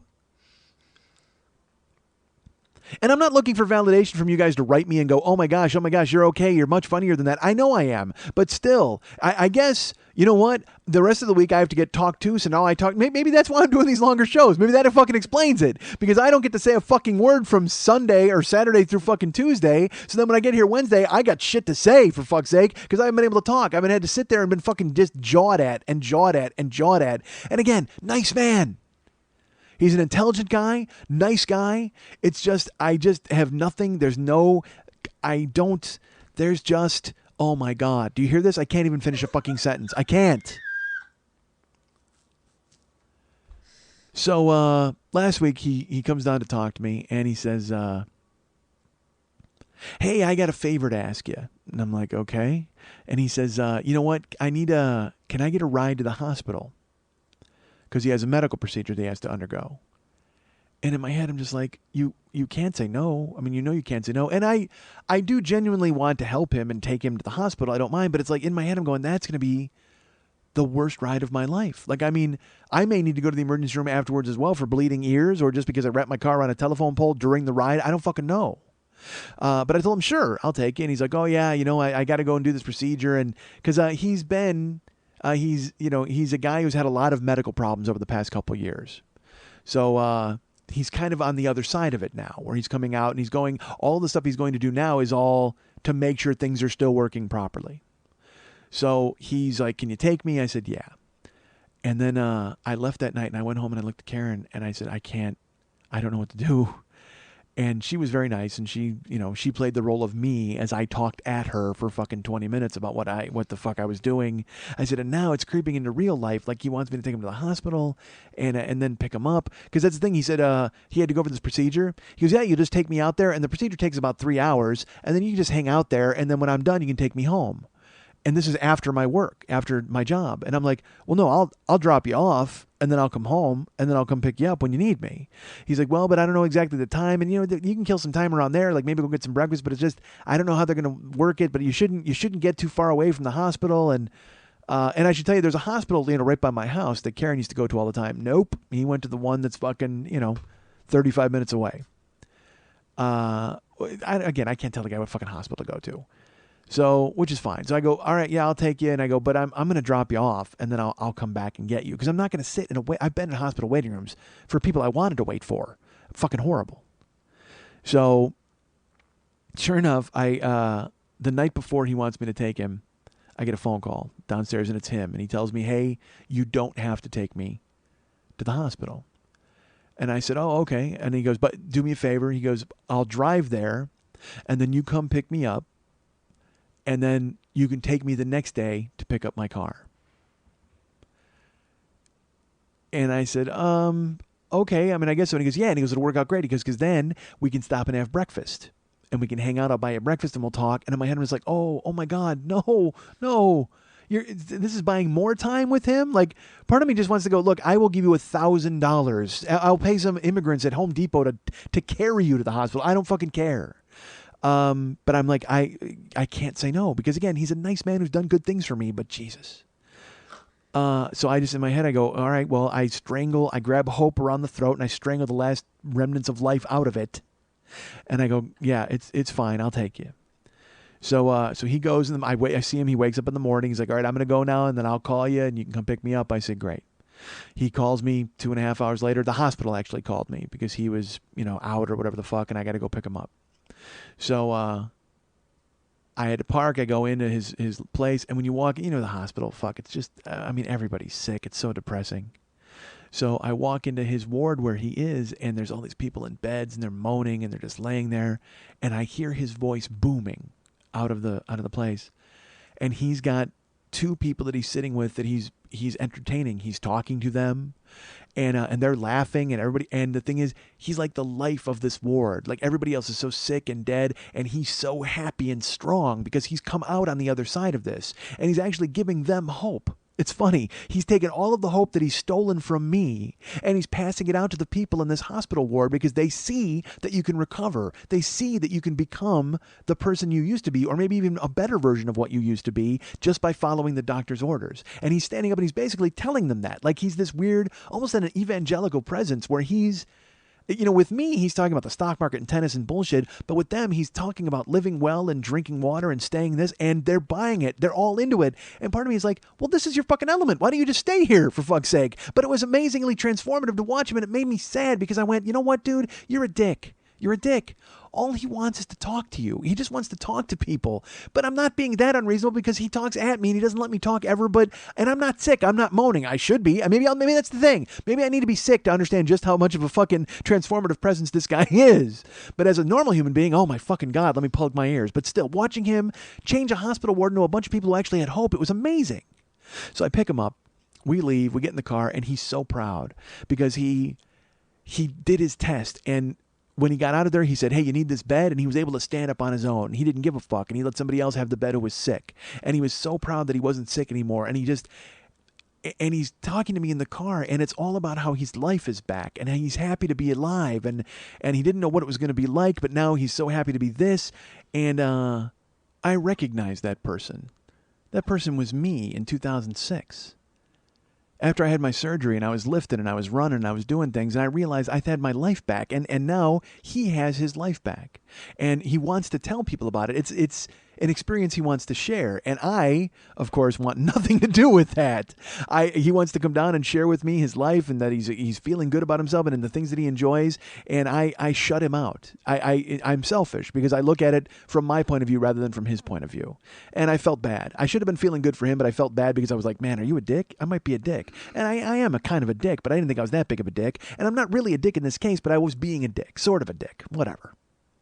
So he was so happy. I brought him home, and he didn't want to go to breakfast because he had just, like I said, he had the medical procedure. So he's like, you know what? I can't go to breakfast, but we'll do it another time. I said, great. Dropped him off.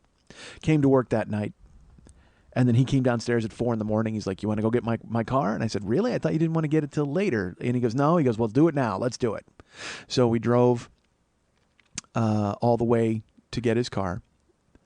And he was again talking about how great it was to be alive, and he was excited to get his car, and I just stared straight ahead. And I listened. I certainly listened, but I zoned out. I disappeared. You know what? I left my body. I was floating above my car, staring down at myself. It was like I was in a grave, and every sentence was another shovelful of dirt on top of me and hope. And he just talked, and he was so happy. And I guess I should have been happy for him, but instead it was just... I'm selfish. So, I was thinking of me and how I had to listen and how I had to do all this. And so we're driving, and he mentioned something. He said he really liked going to the hospital now because he loved leaving the hospital, because he had been in the hospital before and didn't know if he was going to leave. And that kind of cracked my facade a little bit. I heard that, and I was like, whoa, this guy might be kind of saying something here. So I pulled into the parking garage, and he was the only car. So I pulled up to his car, and he looked at me, and he said, he's like, all righty, I'll meet you over back at the apartment complex. And I said, great. And he said, it's my birthday today. And I said, what? He goes, yeah. He goes, 56 today. I said, oh, congratulations. He goes, yeah, I was in this building before. I didn't think I'd ever see 56. I said, well, look at you. You kicked its ass. Good for you. He said, yeah. I just want to tell you thanks. And I said, why? And he goes, my dad used to tell me that I was a good kid. I'll tell you you're a good kid, but you know what? I don't think I'm that much older than you, so I'll tell you you're a good man. But, you helped me a lot, and I just want you to know that I appreciate it. And I said, well, that's okay. And he said, all right. And he took my hand and just said, thanks. And he got out of the car. And yes, I cried, of course, because I don't have a dad. Like I don't have anybody who talked to me like that. And also, I was so mad at myself. Oh, my God, was I mad at myself at that moment, because I had rejected this guy fully at all turns. And I had tuned him out and let him talk and essentially escaped into my head and let him do whatever he was going to say, and all of his words just bounced off of me. And that's exactly what I had done with my dad. And I think we all know how that turned out. So I had to drive home alone then, sobbing in my car. And I get back to the building, and he pulls in, and he comes in again. And he's like, well, and then of course now he wants to talk about what he heard on the radio and Howard Stern, and I'm like, whatever. But I listened, and I listened to everything that he said. And I should tell you, this happened a couple weeks ago, this hospital thing, and he has been coming down to visit me every night, and it's torture. I won't lie to you. I mean, I wish that I could say I had some weird epiphany where now everything he says is gold and I want to hear it, but I don't. Unfortunately, I'm not a good enough person to recognize the good in him, and I'm still selfish at times, but I will say that I have opened up a lot more and entertained the idea that maybe I should listen to the things that he has to say because he doesn't have anybody else to say them to. And, I've talked about the death of hope, and I've seen hope disappear from my body. And talking to him these past few weeks, as tough as it's been, I've made myself get through it. Because I realize, maybe it isn't so much about you losing hope as it is about you giving hope to somebody else. You guys can get me at Mike at MikeSchmidtComedy.com. You can be my friend at Facebook.com/the40yearoldboy. You can follow me at Twitter.com/the40yearoldboy. You can follow our friend Lily Von Stupp at Twitter on 2 accounts. Twitter.com/Lily Von Stupp and Twitter.com/MNTs. You can be her friend at Facebook.com/Lily Von Stupp. You can be the resident artist and genius in charge of everything on the show, David Hernandez. You can be his friend at Facebook.com/David Mex Hernandez. And if you'd like to write Lily a personal note and ask her just how many fudgicles she still has left in her freezer and whether or not that's a euphemism, you can write her at Lily at burlesque411.com. That's Lily, Lili, at burlesque411.com.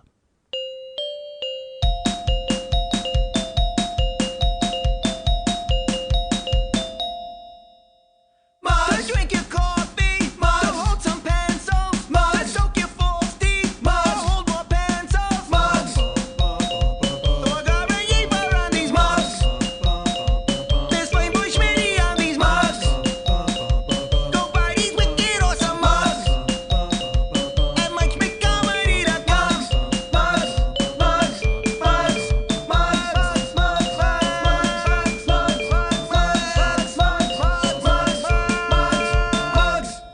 Want to remind you folks about the Monday Night Teas every Monday night at the 3 clubs. That's where it is, on Santa Monica and Vine. I almost said on the Santa Monica and Vine, which would be bad. On the Santa Monica... What the fuck? What happened to my mouth there? That was weird. God damn it, folks. How are you? Want to remind you folks about the 3 clubs on Santa... I'm sorry, Lily's wearing a dress and she keeps hiking it up. It's hard to concentrate. Want to remind you folks about the 3 clubs on Santa Monica and Vine. The Monday Night Teas is there every Monday night. It's fascinating. It's an amazing show. One that you should attend. If you're in town, one you should fly to if you're out of town. I would come. I have another producer of that show. She's a wonderful person. Her name is Lily Von Stupp. Hey, Lily. Hi, Michael. How are you? I'm good. That's fantastic news. How was the tease this week? Fantastic. Was there like a theme, or was it just a bunch of fun people taking their clothes off? What happened? It was a bunch of fun people taking their clothes off. Sounds like every day. Doc and Stumpy's Doc Fest. Ah. Yeah. So it was Baggy Pants Comedy and a lot of fucking people. Here's what happened on Monday, though, and I will tell you this because I know you're a fan. Should I go? Ferris Bueller's Day Off. Do we Toxic Twins this? Do we get close? No. Ferris Bueller's Day Off. Do you remember the singing telegram nurse? I do. She's the nurse who likes to slam. Yes. That's Miss Stephanie Blake, 2-time Miss Exotic World title holder. No way. Yes. She has crafted an entire act out of that where she comes out, sings that opening part, and right when she gets to the punchline, the music starts and the naughty nurse takes over. It's beautiful. It was so much fun. It tore the house down. Of course. And people were like, oh my God, I remember that from Ferris Bueller. It was great. Well, all right, but here's my question, and this will sound insensitive, and I don't mean it to be. Go ahead and ask the question. Ferris Bueller came out in 1985. Yes. So we're looking at 27 years ago. So Miss Stephanie Blake, does she... Do you have to hold her walker during this She's only set? a few years older than me. Really? Yeah. So how old was she in that movie? 9? 22? That's close. Yeah. 9 and 22, very close. 22. Yeah. All right. Well, good. So it destroyed the place, eh? Destroyed it. Can we find Miss Stephanie Blake online? She has a Facebook page and she's on IMDb and Wikipedia. I will try to find her so I can see her naked online. Yeah. I don't think she's fully naked, but I actually have. She popped a pasty one time at my show, so I do have some nipple shots of her. She's beautiful. Can't wait to see those. But she wore the most, under this nurse's outfit, she had this all rhinestone encrusted bra with these beautiful rhinestone pasties. I mean, she is a showgirl. There's no doubt about it, and beautiful. Nice. So it was an amazing show. You would have really enjoyed that. Is she from California? Did she come in from out of town? She's based here in LA. Okay. Yeah. Cool. Amazing performance. Sorry I did not make it. And this coming week is a show, as always. And who's on this week's show? Detroit Rocks. We're celebrating Estella Detroit's birthday with a rock and roll show. We've got Coco Electric, who is the Miss Burlesque title holder from the New Orleans Burlesque Festival. All right. We have Charlotte Truce out of Portland. We have Tito Benito out of Is that a Illinois. dude? He's Out a dude? Yeah, he's a boylesker. All righty. And we have a magician with us, Hannibal, out of North Carolina. So there's 4 people in from out of town. This is what your show should be. I'm serious, because she keeps busting my balls about hosting the Tarantino thing, and which is nice. But this is what your show should be. People from out of town, and like strippers from out of town, and magicians and all that. Nobody wants a guy talking. Nobody at all. Are you hosting this week? No, Who's hosting? a guy talking. What the hell? Why do you lie? Stop making up lies. Randy Stallion is hosting. Of course he is. Well, that's Randy Stallion. Regardless, it's more. His name is more interesting than anything I could talk about at all on stage. Michael, do you remember what Quentin Tarantino said to you? I don't care. It doesn't. I don't He recall. thought you were funny. Good for He him. loved you Yes. hosting the show. He's a wonderful He's man. right. The Sure. audience is Yes. right. The All cast right. is right. You're hosting the Tarantino show Yes. on August 20th. If I have to pick you up and drag you down there, Well, I mean, if that's on the table, August. I'm sending 3 strippers and a clown car for you. Is that on sale already? Yes. August 20th is on sale. Yes. All right. Hey, the Tarantino Burlesque show is on sale, and I guess I'm hosting Your it. name is on there. Well, that doesn't mean anything. So You what? will be there. All right, I will be there. I will look. I'll be there one way or the other. If you wanted to say hi, that's You're fine. hosting. That show, the Tarantino show, it's amazing. Just come see the show. It's amazing, and that's August 20th at the Monday Night Tease. That's going to be fantastic.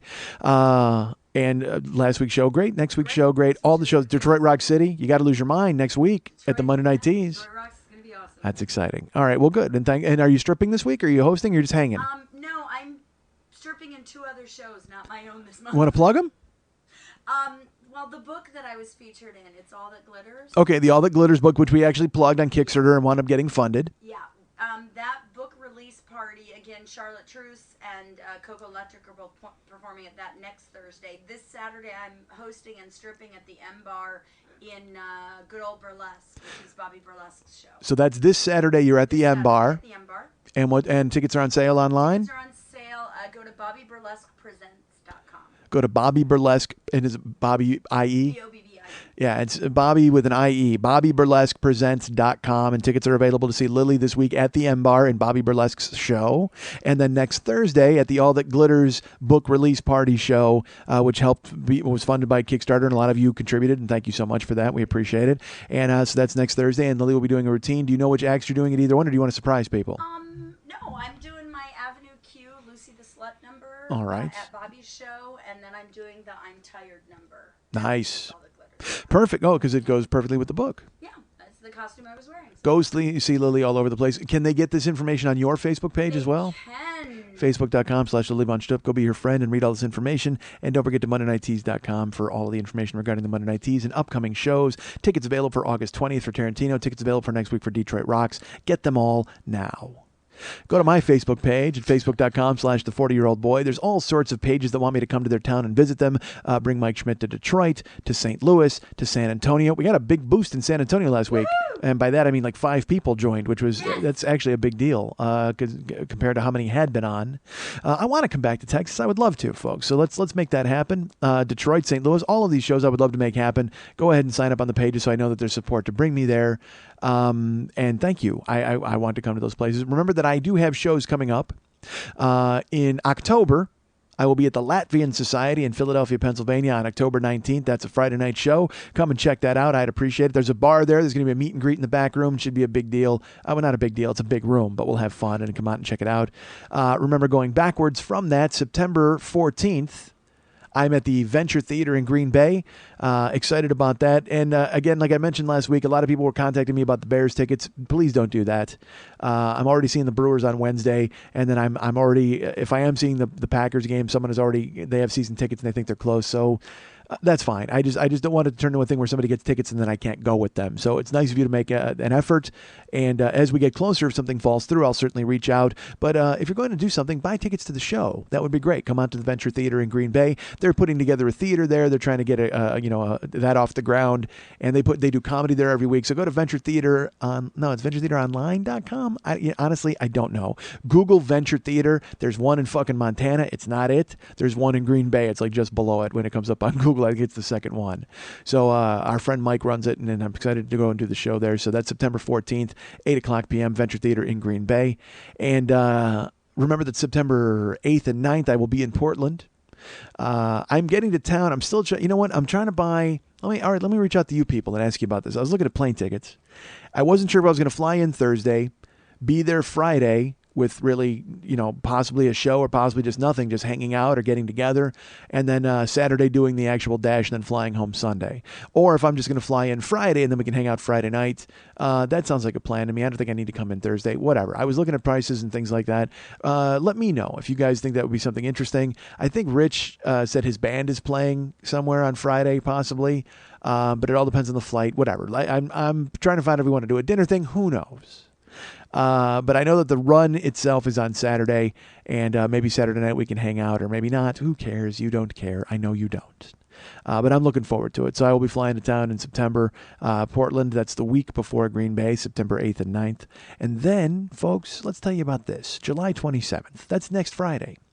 So you're hearing this on a Thursday. That's 8 days away, folks. Indianapolis, Indiana. I'm at the Indy Fringe Theater. Tickets are available now. I just talked to them. They were very nice. I settled all the tech stuff with them. I sent them, my posters. Because they're putting me on their website. They're sending out an email blast about me, which is nice.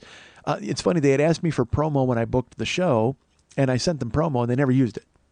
And then this week she's like, "Do you want me to, use any promo and put you on our email blast list?" They go, "Yeah, you actually asked for that in May, and I sent it, and you never used it." She goes, "Well, you said you were selling your own tickets."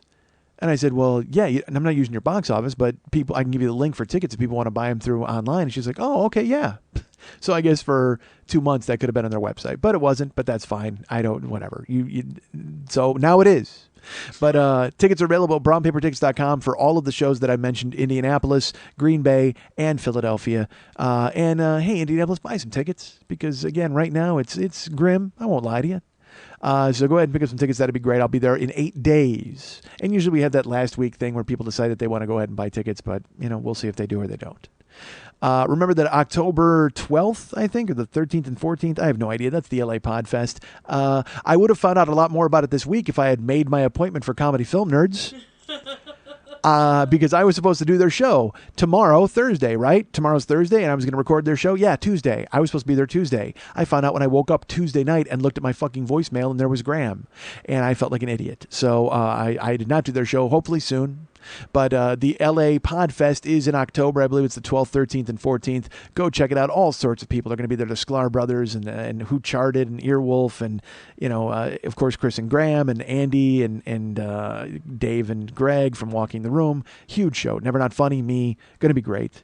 Remember that the Comedy Film Nerds book is available. If you go to the Comedy Film Nerds website, you can order it through them, or go to Amazon.com and order it through them. But I will tell you, if you order it through ComedyFilmNerds.com, you will get it signed.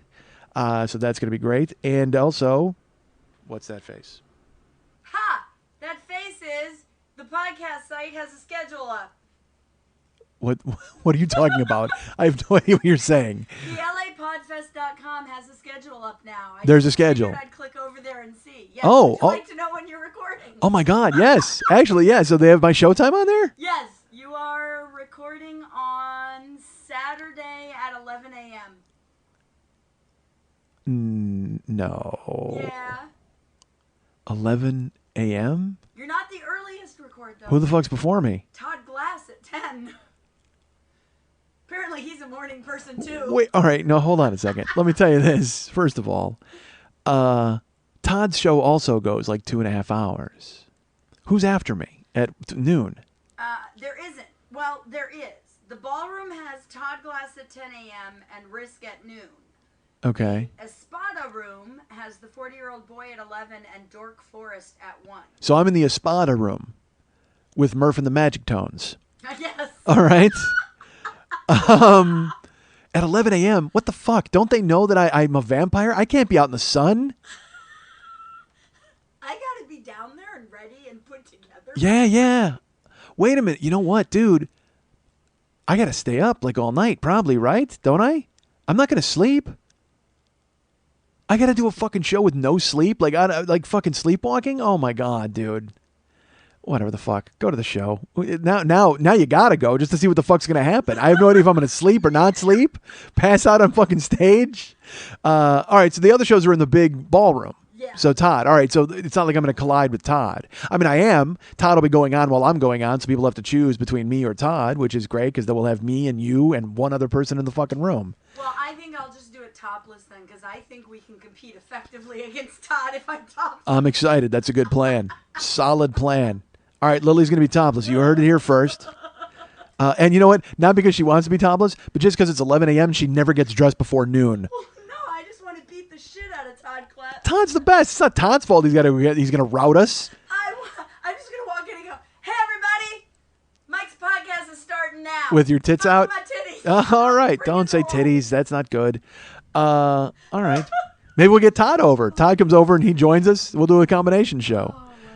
Well, then again, it's in the Espada room, and I asked them because I said to them, "Dudes, don't put me in a giant room because I would much rather play to a small room with with enough people in it than play to a sparsely attended ballroom." As I'm out there just fucking like doing a bad real estate seminar in the Espada room. Holy shit, this is gonna be weird. That's what I'm gonna do. I'm gonna show up in the Espada room, and not only am I gonna do this show, folks, but I'm gonna give you 10 tips on how to flip houses. That's gonna be great. Go ahead and buy my packet. Holy God, that's weird. All right. So now you know, folks, the Pod Festival is the 12th, 13th, and 14th, and I think that's October 13th that I am at the Espada room at 11 o'clock in the morning. I'm bringing Apple Jacks for everybody. No shit. God, that seems weird. Well, I asked them. I believe me, that's on me. I didn't want the ballroom because it would have been a fucking nightmare. But now I got to go head to head with Todd. Oh, man, all right. So He's opening for you. sure he is. Of course, he goes at 10. I go at 11. Who's at 12? Dork. No, they're at 1 in the Espada room. Who's at 12 in the ballroom? Hold on. I'm on the wrong page again. Okay. Risk is at noon. Oh, the storytelling podcast. Yes. I owe Kevin an email, as a matter of fact, because Kevin sent me a form. Here's another. What's this? There's a panel happening during your show as well. During my show? Yes. In the Espada room? Because that's going to be a weird thing. So it's in the Cabrilla? The Cabrilla room? Yes, a panel on growing your podcast. Well, now, so because we know that this audience, literally, we've done surveys.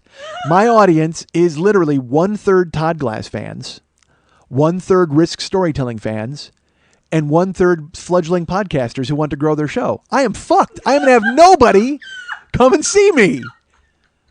I'll be there. Yeah, well, all right, you're good. I'm glad. I'm glad I'll see you. But the rest of my demographic is falling apart right before our very eyes.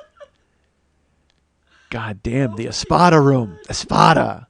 Well, all right, if you're going to come. It's 11 o'clock a.m., and I have a plan for that show. I don't know if it's going to work, but hopefully it does. And even if nobody's there, I'm going to do it. What the fuck? I'll talk to an empty room. I've done it before. All right, good. And remember the Comedy Film Nerds book and go to their website and find out about when I'm on at the Espada room. What the hell else? Oh, folks, I talked about it a little earlier, but I'll mention it now. The Joe Business page on my website is up and live and looking amazing. There are links to tweakedaudio.com/40 where you can go ahead and buy cock ring watches or autoerotic asphyxiation earbuds. There are links to the Zazzle store where you can buy the Fireboy mug or you can buy the Thorgar and Yeep mug. And then there are, of course, download links where you can buy year 1, year 2, year 3, year 4, or the Podcast of the Caribbean set all together, folks. That's 3 for the price of 4.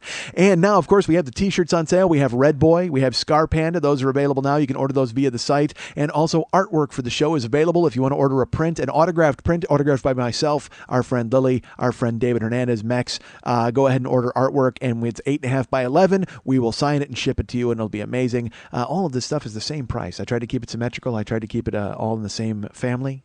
All in the Espada family. And remember, if you want to donate to the show, you can donate up in the upper left-hand corner of every single page. There's a little Schmitty with his pocket out. Click on him, and you can donate $2 a month, $5 a month, $10 a month, or $25 a month. Or you can just send a one-time donation, which is always appreciated, and thank you so much for that. And now I've got to go ahead and get some epaulets so I can wear them to the Espada room. I got to get a sombrero and a poncho.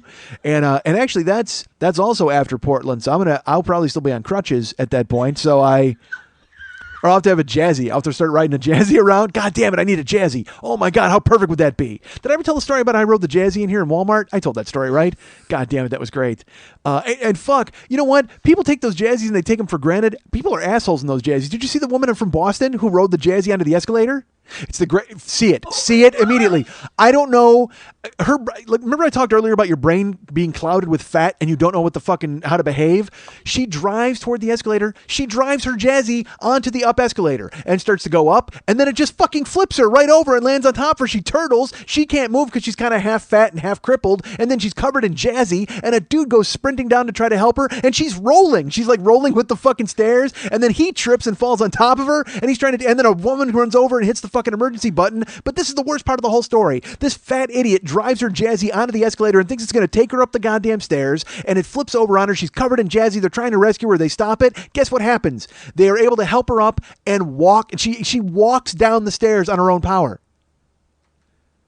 If you can walk down the fucking stairs, why are you riding your jazzy like a dune buggy up the goddamn up escalator? I wouldn't expect Johnny Knoxville to pull off this fucking thing. And yet this chick she doesn't even hesitate. It's like in her mind, she's like, yeah, I mean, this is the way it works. I can drive something with wheels onto an up escalator and not get flipped over like goddamn Tommy the Turtle. You're fucking joking, Yertle. Get up off your back, covered in jazzy, people trying to fucking help you. And I just picture, I'm waiting for Wee Man to come in and just look at the camera and go, I'm Wee Man and you're watching Jackass. I'm waiting for fucking Pontius to come in and dance around with his cock in a sock. I mean, it is just the most ridiculous stunt. It's the shit we used to pull when we were kids. If I had a jazzy, maybe that's why I shouldn't get a jazzy, because I'll tell you what, the first fucking thing I do with a jazzy, I ride it up an escalator. And you know what? Bullshit. I ride it down an escalator first, because I want to make sure it works. Up the escalator, a little different. I see now that it might not work.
Because I have a tone. Because you know why? Because I talk quickly and I don't fucking think. That's why. I think that's what it means when you have a tone. Is you don't fucking bother to care what comes flying out of your goddamn mouth. I try to grow the show and I want people to get on board and they're like, I listen to it and you talk too fast. Really, I talk too fast. How the hell else am I supposed to cram all of this into a small 3-hour window? Dude, there's no script. I just go with this shit on the fly. It makes me laugh. If it doesn't make you laugh, turn the fucking station. And by turn the station, I mean turn the wheel of your car right into a guardrail.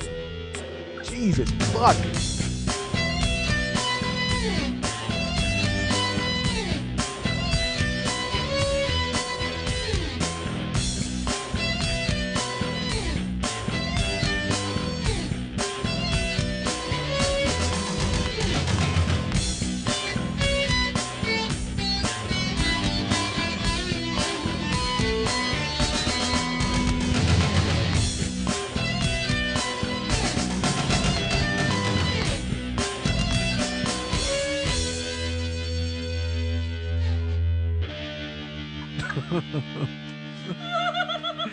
Hey, where are you going, boy, boy, boy, boy, boy.